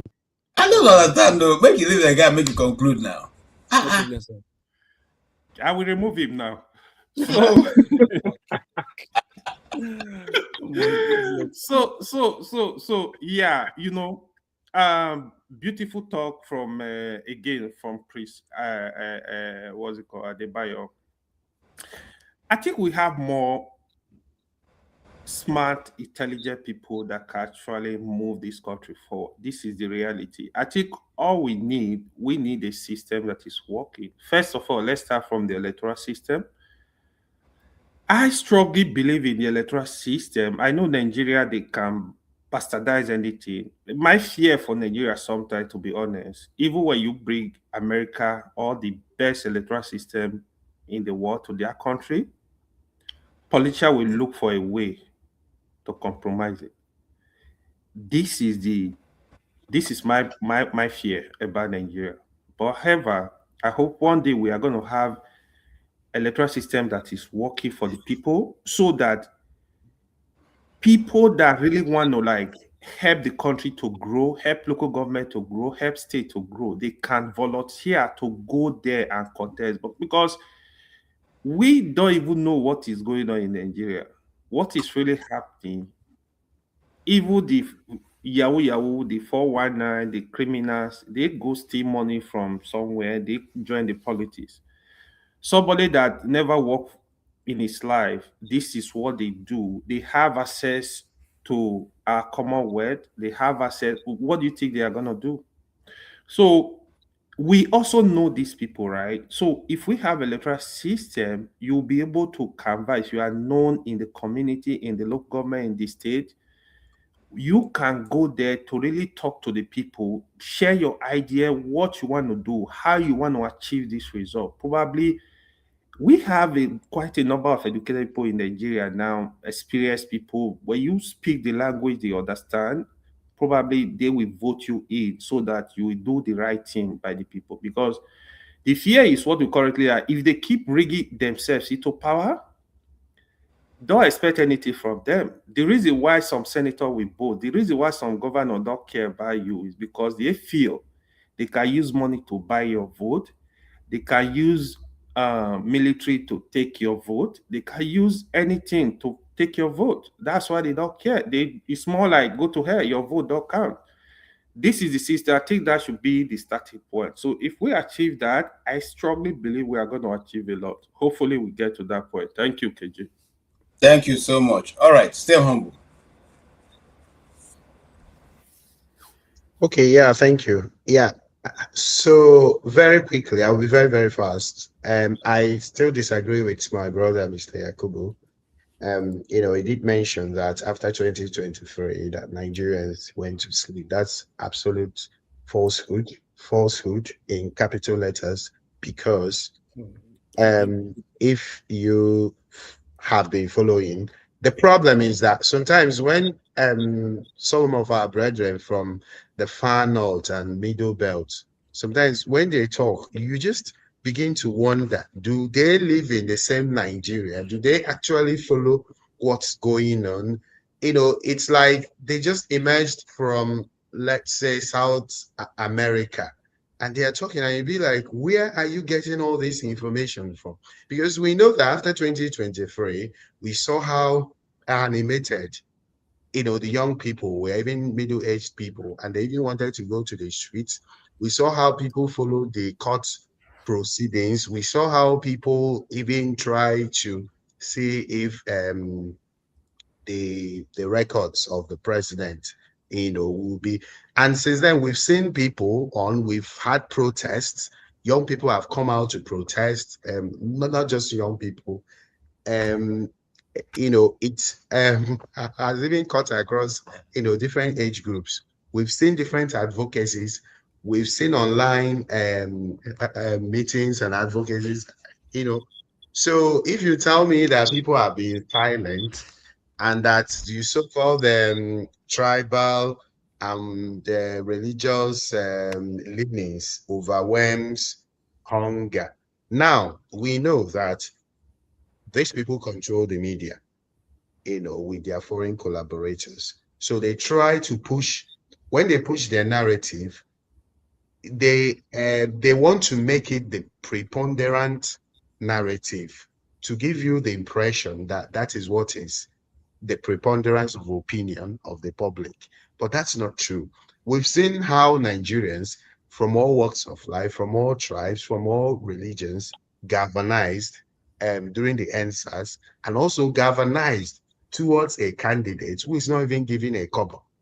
We saw Nigerians from all tribes, from all ethnicities in their millions, that these people had to suppress them. They had to shut down the IREF.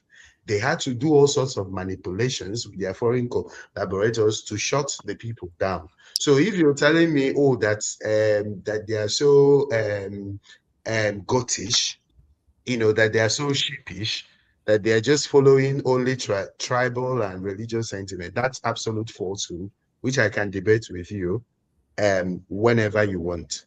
I'm ready. Absolutely. Now, back to Prince Adewole, who said, I think he said, when you go to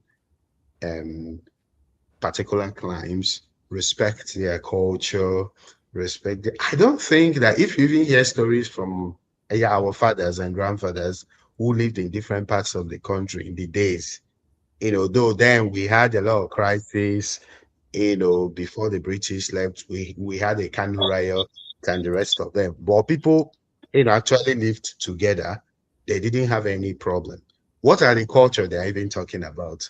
The culture they are talking about is that they bring in somebody who is absolute, who is a criminal, who has very, very horrible records, even outside the country, who has been imprisoned, who has been convicted, who has forged his certificate, and they say, oh, this is the person we want to go to so place. And you say, no, this person does not have a clean record. This is the person I will vote for. Then you are not respecting the culture.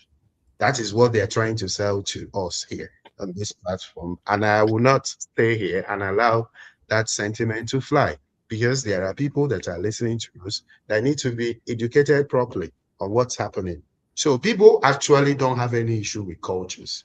When you move across Nigeria, you see people from different tribes living. People don't have any issue with culture. The culture they want people to respect is the criminal culture of the politicians. And that is what I want to, debunk.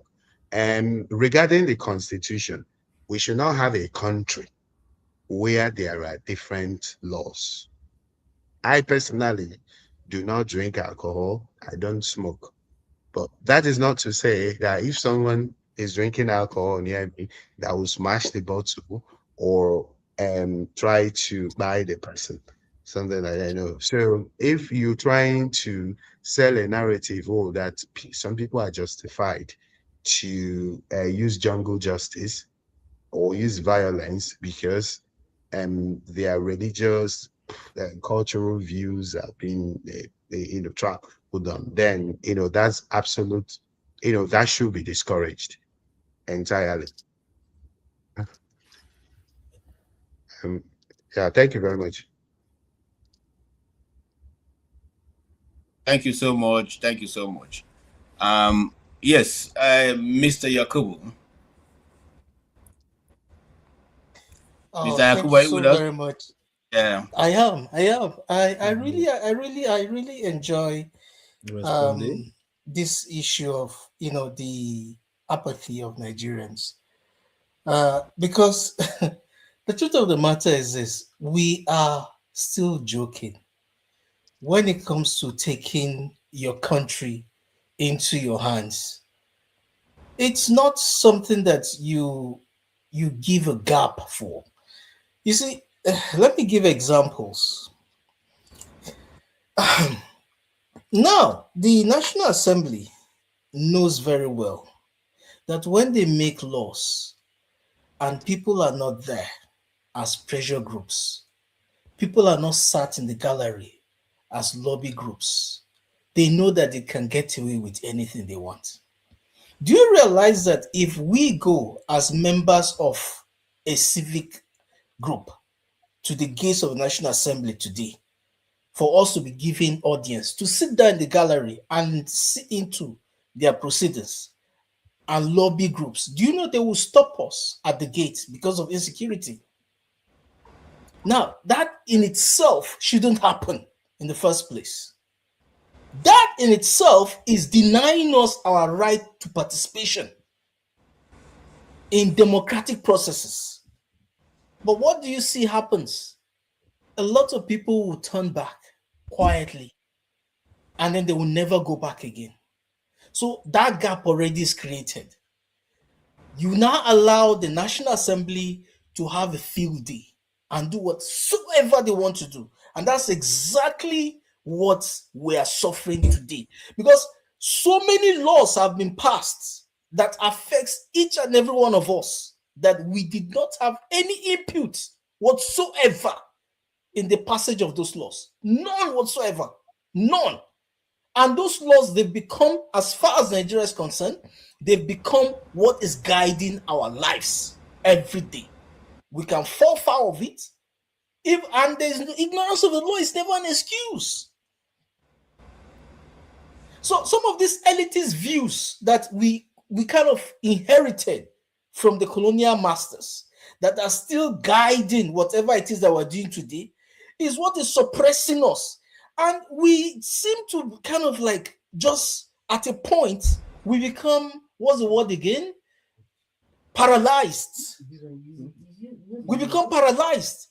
And then just because there was a little killing, it becomes something to be afraid of.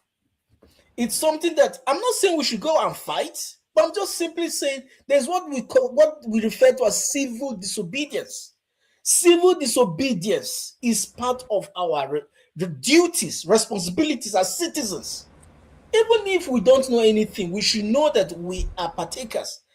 As long as it is a voting process, then we are the employers. If they make decisions that we don't want, and they did not allow us to participate in the input, we can decide not to obey that law, all of us. But not when one section of the country is trying to, and another section of the country is saying no.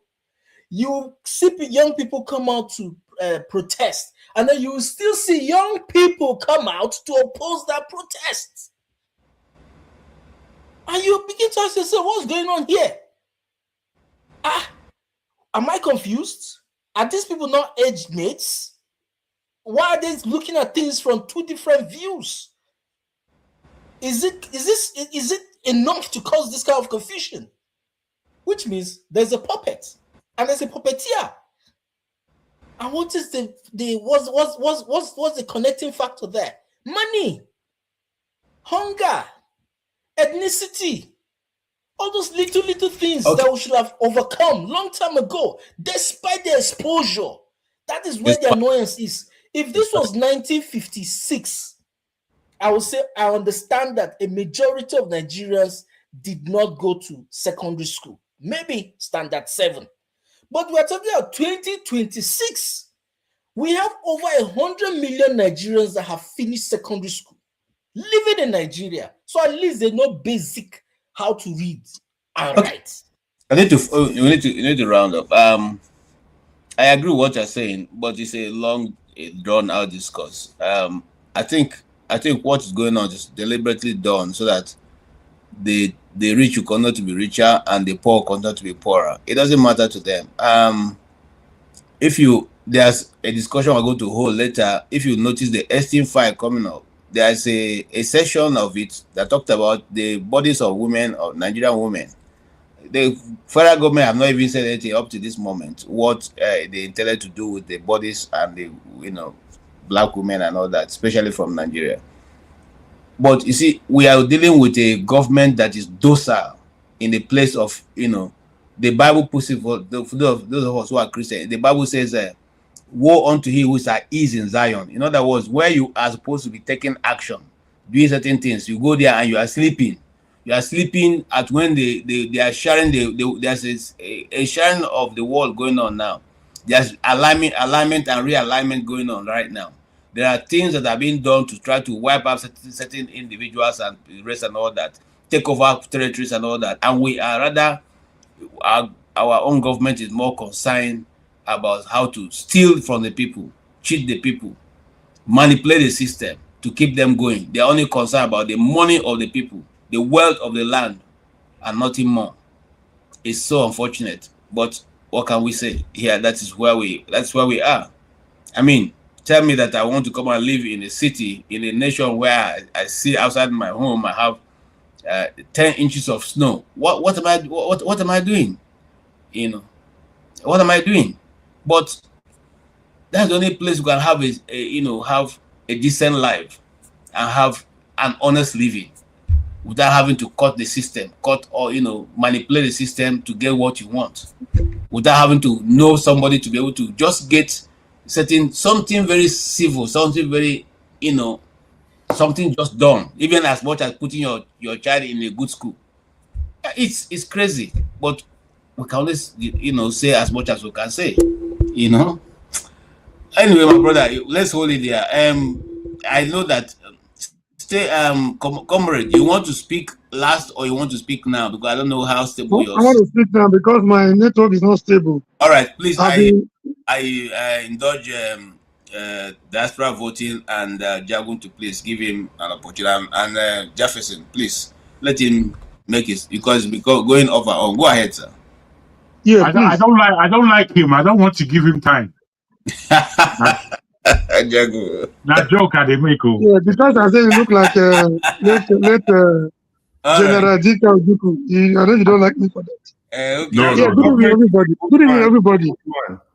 Yeah, I've been listening. I don't know if my brother is there. Stay humble. Some people come here with different names. Some people come with speak the truth. It doesn't necessarily mean they speak the truth. It's just symbolic. Are you saying some people are not humble? Yeah, they are not humble. I'm coming here. Well, see, there's something funny about us. I like the word the last week I said before KJ took over. And I also like the quote you made from the Bible. You apply that one to leadership. We can also apply it to our followership. We are a terrible set of people, man. There's a saying that a problem identified is a problem solved. In our case, we identify our problem and we pretend about them. So we hope to get better. We are pretenders. We are hypocrites. We are liars. We pretend a lot. We are tribal bigots. We are religious bigots. We leave the majors and dwell in the minors. We dwell in frivolities every day. We know it and we pretend about it. I have somebody on this show right now. Either it's on the show, on the panel, or probably watching somewhere. When Wike was misbehaving in Port Harcourt, when he was killing his people for his selfish interest, political interest, he was happy. He was happy. Even the way I was against it, they saw me as somebody that hated Wike. One day I pointed out, look at, a good leader will not do this, a good leader will not do that. A good leader will not be so desperate to kill his people for power. Be careful with this man. They almost made that monster our president. You know what the guy told me? He said, please, I love him. He's my best friend on this planet. He said, so long as he's doing something that favors them. Then he thought Wike was going to support their principal. The moment Wike turned around, he began to see the bad things Wike was doing. But he told me, so long as he was doing those nasty things, with the intention that he was going to favor their principal, he didn't see anything wrong with it. What kind of people are we? The kind of leadership we have is not different from the kind of people we are. Apple does not fall too far from the tree. So let us not pretend until we all know our problems. Until we've shied away from this pretense, this tribalism, these frivolities, we go nowhere as a people. We pretend a lot.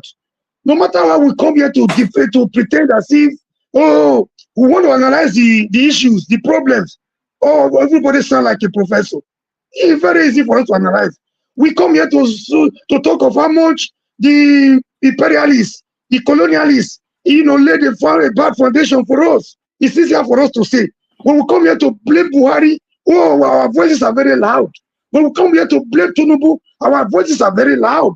But when we come here to talk about the mistake, the division, the fight, unnecessary fight, we fight against ourselves on a daily basis, unnecessary dichotomy, unnecessary bitterness, on this acrimony among us as a people. We are not united. We cannot fight in unity against our common oppressors. If we want to blame the Fulani herdsmen, they are not out to 1% of the population. How much powerful they are, how much they have suppressed us over the years. We are very loud. But when it comes to the common mistake we are making as a people, when we tell them that 1% cannot hold up in perpetual bondage, we are selfish. If on this platform, I was surprised today, a lot of people are coming up. Like I told Mr. Adewole, he spoke very well. Though at a point, as a politician, tried to be economical with the truth. He tried his best, very intelligent. And he knows so deep about the Nigerian factors. He has a deep idea. But these same people were telling them, Mahmoud just left here. On a different, forum, I will tell them, if Nigerians go to the streets like a mob without a direction, it will be worse than the NSAS. This is different. The difference between NSAS and political movement, like the obedient movement, is that it's centered around somebody. That should be a figure. That should be a leading figure. Like what Martin Luther King did. Though he was not portrayed in power, but he saw the vision that would outlive him. When you tell them, they will tell you Obi does not need Nigeria does not need Obi to lead them. If you ask them, Obi has 1.something million behind him. Maybe because he didn't pay for it, so he doesn't know the value. He's not utilizing it effectively in the opposition direction. They will tell you if Obi leads now, they will tell you they will call him Igbo. What kind of division do we have? We expect this to just turn around. We think when we cry, these Buccaneers will listen to us. These people that have sold their conscience long time ago, when we think they're just going to make up their mind one day and pity us. I don't want to take much of your time. I have a lot of things to say. The sooner we start blaming our colonialism, the sooner we start blaming our leaders and start blaming for ourselves, for our inactions, the better for us as a people. If we think they're going to pity us one day and just take the sugar from their mouth and give it to us, we are jokers. And again, I'm surprised today, the same people that are saying Nigeria do not need leaders to lead them in the opposition, they are busy now applauding Adewole when he said they have something to do on Monday. So I don't know the extent to which they can go, but I'm waiting. If this is the only thing that Fabio has been able to achieve, it's not because I like it. If this is the only thing that will wake up the opposition, sometimes I even feel they are working for Tinubu. I think they have arrangement, turn by turn, a million consistent. So that is why they are not moving against him. So if this is the only thing that Fabio has achieved to bring them, to wake them up from their slumber, let's see what they're going to do tomorrow. They are not ready. They are not ready. We are just deceiving ourselves. We are selfish. So people will come here and say, either my candidate or no other candidate. What are you talking? Is it democracy or you're in a court? Or you're in a court? Are you in a secret court? You threatening people? They either this, not this. If not this, not this. Heaven will fall if it's not. How do we achieve a common goal like that? We don't even know what we want as a people. So that we begin to talk of how we hope to get there. What kind of people are we? We blame our leaders every day. We are not taking action for our own mistake. No leader will pity us. I think they are too generous. There is no leader that will not use us to shine the way we are. We are gullible people. We are subservient. We are pretenders and we are hypocrites. Any leader that comes around will use us to shine, as we say in our local palace. Thank you, and I rest my case. Okay, thank you so much, comrade. You have spoken like a comrade and never disappointing. Thank you for the points you made. Really appreciate that. Jefferson, no, it's not Jefferson. It's support diaspora voting. Where are you, sir? It's me now. No, it's not you. Okay, he's not there. Jefferson, go ahead. Can I go ahead? Jefferson. Oh, okay, good. Okay, thank you. So, okay, this guy is gone. I think you have taken him off, right? The issue that, the thing that Ewa actually spoke about regarding, I would have loved to ask him, but unfortunately, I think we are all running up. I would love to know what his antecedent is in people being radical in their faith. Because most times they always talk about non-Muslims being speaking against their prophet, but they don't talk about the aftermath of people being radical of other people. No, I'm not going to go into those details. I would love to ask more of that, but it's fine. I'm answering you now. The Islam does not appreciate radicalism. The radical section of Islam is not tolerated by many people. However, it doesn't mean that they will stop them. It's just like me being a Christian.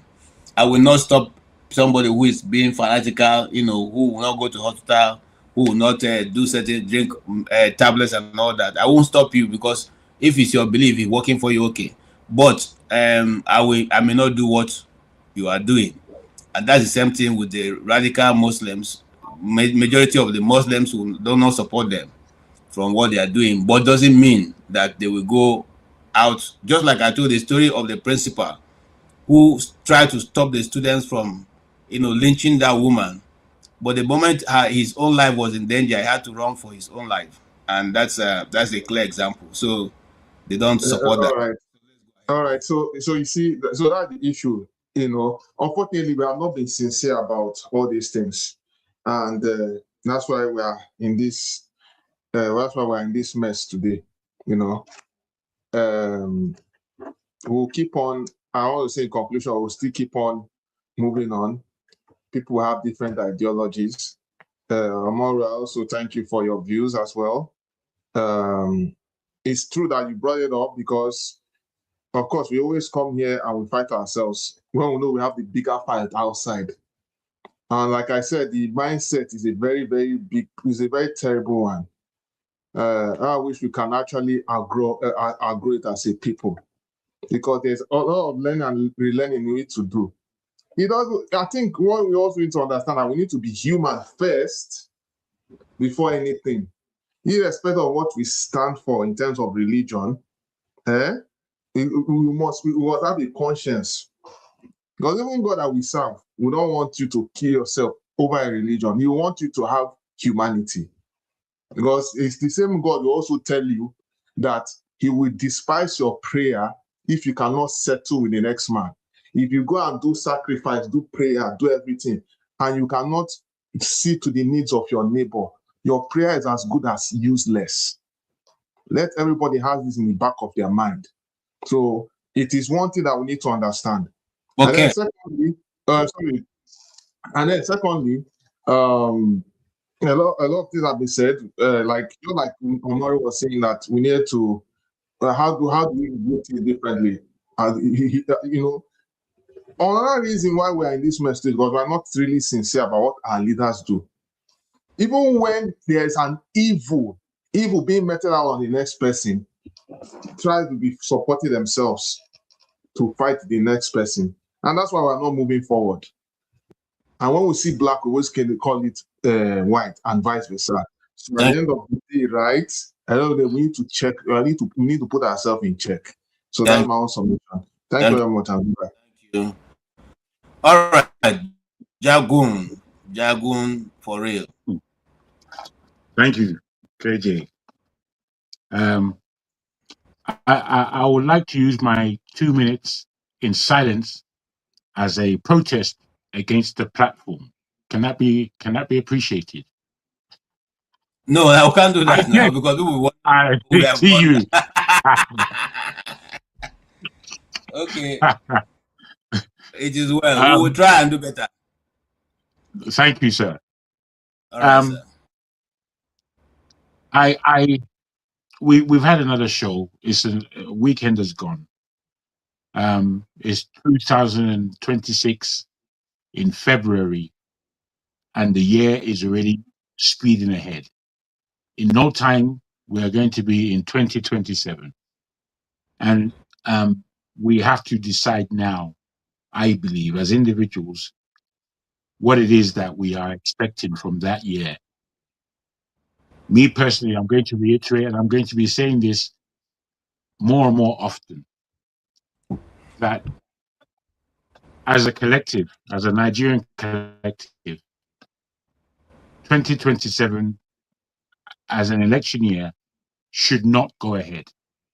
We should not go into an election. We can see from the last couple of years that from the 8 years of Buhari, 2 years and a half of Tinubu, nothing has worked, nothing has changed. There's been no progress. There's been nothing. If we as a people are expecting something, a different result from the same practice, then as Jefferson's, I think Omori said, we are crazy. And based on this, I want to push the rhetoric of not going ahead with 2027 as an election year. We need to put in an interim government. We need to have a good 2 to 3 years to make sense of ourselves and of our nation, and come to the end of that point where we can satisfy ourselves that we are going to go into a democracy that makes sense for us as a people. If we don't have one rule of law, one established governing body, a correctly organized secular society, then, and we have to admit that the campaign of the giant of Africa that Nigeria is supposed to be is no more. It's no more. It was a pipe dream, and we tried our best, and unfortunately, it didn't happen. And that's what we're going to have to accept.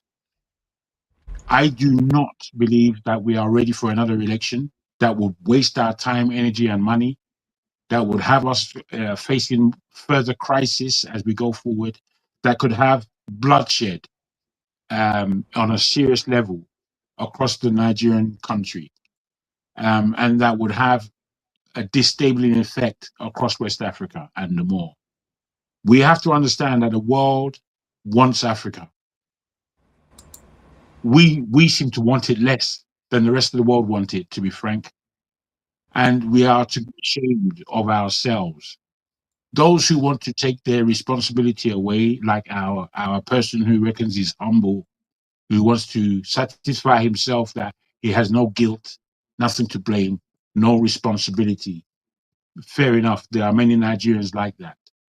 But for me, I'm attached, I'm engaged, I'm heartfelt about what Nigeria is, was, and is supposed to be.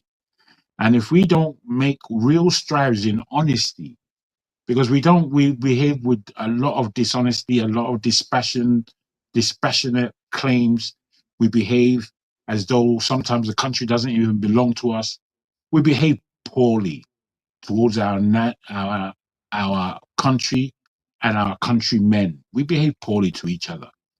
And if we want to make a change in these aspects, we have to vote that we're not going to have a waste of time election in 2027, and we have to put this out into the atmosphere and let Nigerians know that we're going to get ready for something else, because we as a people are going to take the country back. The country is in the hands of criminals. There was another prince who came on board today. There's a prince who came in, and I don't know if he's a criminal or not, but he wasn't speaking for the people, as far as I'm concerned. He was not speaking for the people. And for me, we need to be alerted that we have to take responsibility for the country that we love so much, or we supposedly love so much. If we don't, then whatever we get, it's our fault. And I end it there. Thank you so much. And we have saved the last for the best, or the best for the last. Here comes support diaspora voting. Now vote us out, Mr. Diaspora voting. Vote us out, please. Okay, thank you, everyone. Continuing from taking from a line where Jagun highlighted, like the West is trying to own us. Yeah, I would say probably it's even kind with the words. I would say the blunt, like they're trying to not recolonize, because colonize is like probably for the better, but I think it's re-enslave us again. But this time they are coming in a medical way, scientific way, intelligent way, or whatever way that is, is not visible to us, that we think, or like they are trying to enslave us in a Trojan way. Let me use the word Trojan. Yeah, in the sense that Trojan means you think they're doing a favor by giving you stuff, but behind the scenes they're taking massive from you, and you think they create this platform like social media, they give you money. Every youth in Nigeria wants to be creating content and make money, build houses, but you have nothing to offer to society. You have nothing to build. So by the time they own everything you have, naturally, you're feed with just having your own house, having your money, which they can say control you. You understand? And that is re-enslavement that they are working on.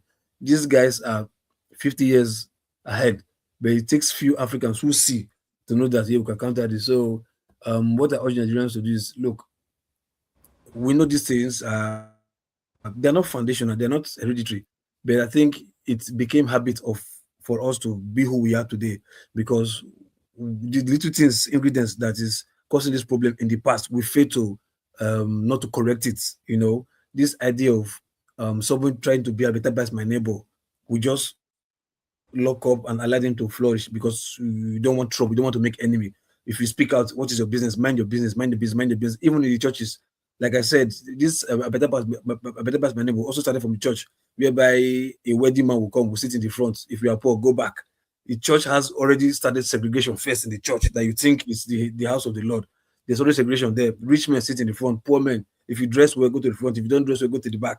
Why is it like that? So we started there. So that kind of mentality from the church that the people believe in. What stops them taking that kind of mentality outside, in your workplace, in your everyday life? You understand? If you dress well, I talk with you. If you don't dress well, get out. So there's already this appetite by my neighbor lifestyle that started in church. So these things has metamorphosed way back, way back before we realize now we are suffering the punishment of this appetite by my neighbor. That today say that we can't even come together. Because whenever we come together, we are still bringing this idea of a better pass my neighbor. Like, let me look at you. Oh, who are you? Who are you? You don't have money. Go and sit there. I don't want to speak with you. Even if you have anything upstairs, So we should see ourselves as one. Whatever we do, we should put unity first, collectiveness first. Even in America today, despite how great America is, their policies, even the policies that John Trump is even bringing out, you can still see little pockets of riots coming up from different states fighting against ICE. They are coming, even if they're shooting them, they're killing them, they don't care, they still come out. So when people give me this flimsy excuse of NSAS, what happened in NSAS? What happened in NSAS only happened in Lagos for Canada Lab. It not we have 36 states in Nigeria. It happened in only one state. So we can't be using just one state to justify the failure of NSAS. You understand? If we have the magnitude of NSAS in the 36 states together, collectively at the same time, I don't think we should be singing a different song by now. So I think nobody should come and start giving us answers bullshit that what happened in answers. Not happening in answers. It happened in only one state. And Lagos cannot be used as a yardstick to judge Nigeria, the whole of the country. Nigeria is too big. You're bigger than Lagos. You understand? So also we in diaspora too. We should not just come and start thinking and just talk. We should also be proactive. Please. We should also be proactive, please, because I know there are francophone countries in France that were still rioting, still carrying a placard to fight with their own African countries. We've seen that. So we can also do that here. I see no reason why it's only when there's election period that we see some people putting Peter Obi card abroad or putting Tinubu placard abroad or whatever. We should also be seeing when policies are not favoring us or favoring our loved ones in Nigeria, that's our country. We should also be seen coming out to speak against. But we just want to sit in our own comfort zone. Nobody wants to. Just imagine the hours we've put down here every weekend. You understand? We can put like 2 hours in coming out. Just let's just come out. Just come out. Don't worry. Let's just speak. We think they don't hear, but speak. When you speak and speak, it will get to the ear one of these days. So, but if we don't start now, it will never happen. So we in diaspora, we know most of us will not want to go home and make any effective change because we're scared of our life or our children. But here that we think we are safe, we can start something here. You understand? And if we do it in all countries, all the embassies in the world, obviously they will listen.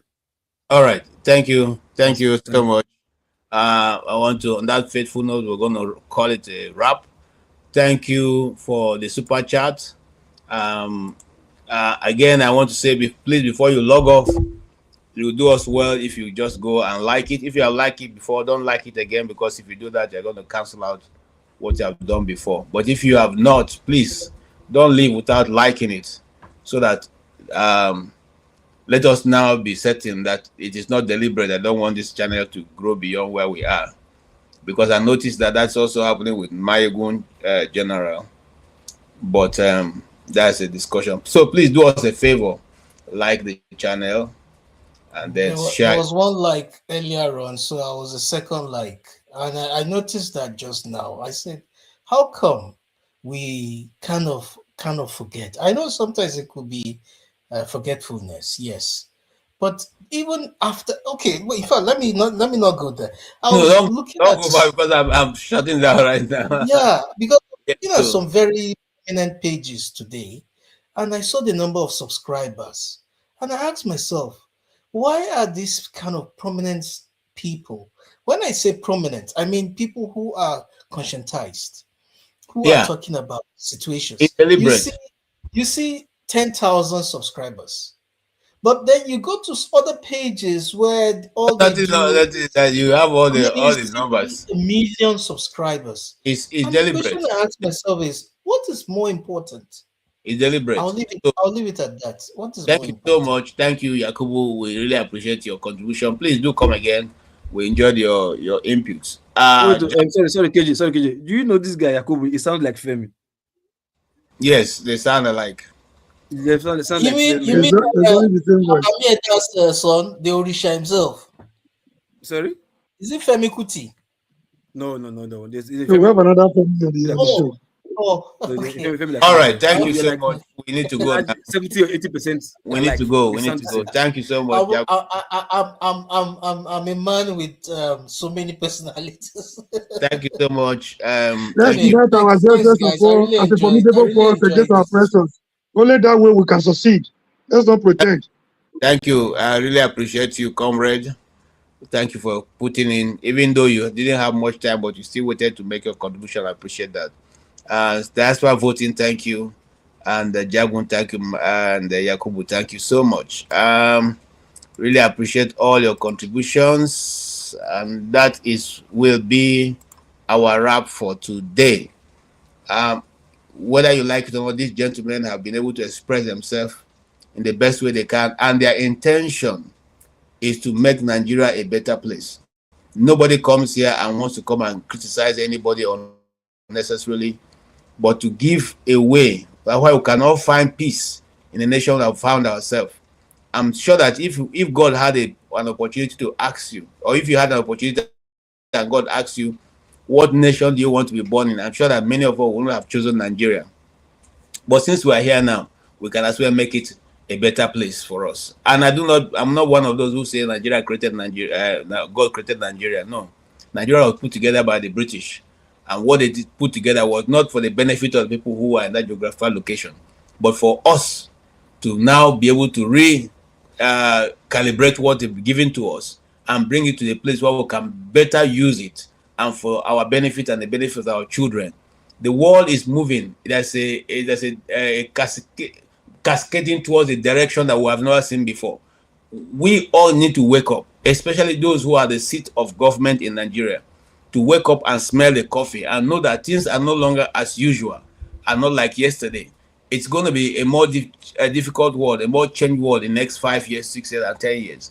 And so it's not time to begin to play unnecessary local politics, mundane and primitive things that not going to help us. It is time now to step up the plate and to call our best heads and our best hands to put them on the right place, where we cannot again be asked that we were recolonized or we didn't know what was happening. We know what is happening. Nigerians know what is happening. Nigerian diaspora know what's happening. The experts in us, amongst Nigerians know what's happening. Government should consult those people to tell them exactly what is happening now and what should be our reaction to what is going on now. If we are taking our position into consideration right from the beginning, West Africa should have been our frontier. It's not a place where people can now come and tell us what to do or not. We would have been the super and the superpower along that area, but we failed to do what is needful. And so even the small nations were able to bring, destabilization. Now don't even regard us. The ones who even use our money, South Africa, to be able to bring back from colonialism, from apartheid, don't regard us. So what then do you think about Europe and America? That is where we are, gentlemen and ladies. We must wake up and smell the coffee and know that this is the time for all of us to call the best hands, the best heads from wherever geographical location they are in Nigeria and tell them, what do you see? It is time for all of us to look at the binoculars into the future and begin to make preparation for what is to come. On that faithful note, I want to thank you to all of you who have been on the keyboard, who have supported us in one way or the other. Your being here also is a support for us, and so we really appreciate what you guys are doing and what always being here for us. We'll be here again this week, and as like I said earlier, we'll try and bring you discussion that you want to hear and see how we can help from this end to push Nigeria forward from where we are to where we want to be. God bless you all, and have a wonderful night rest. 1,911,844,833 naira and 46.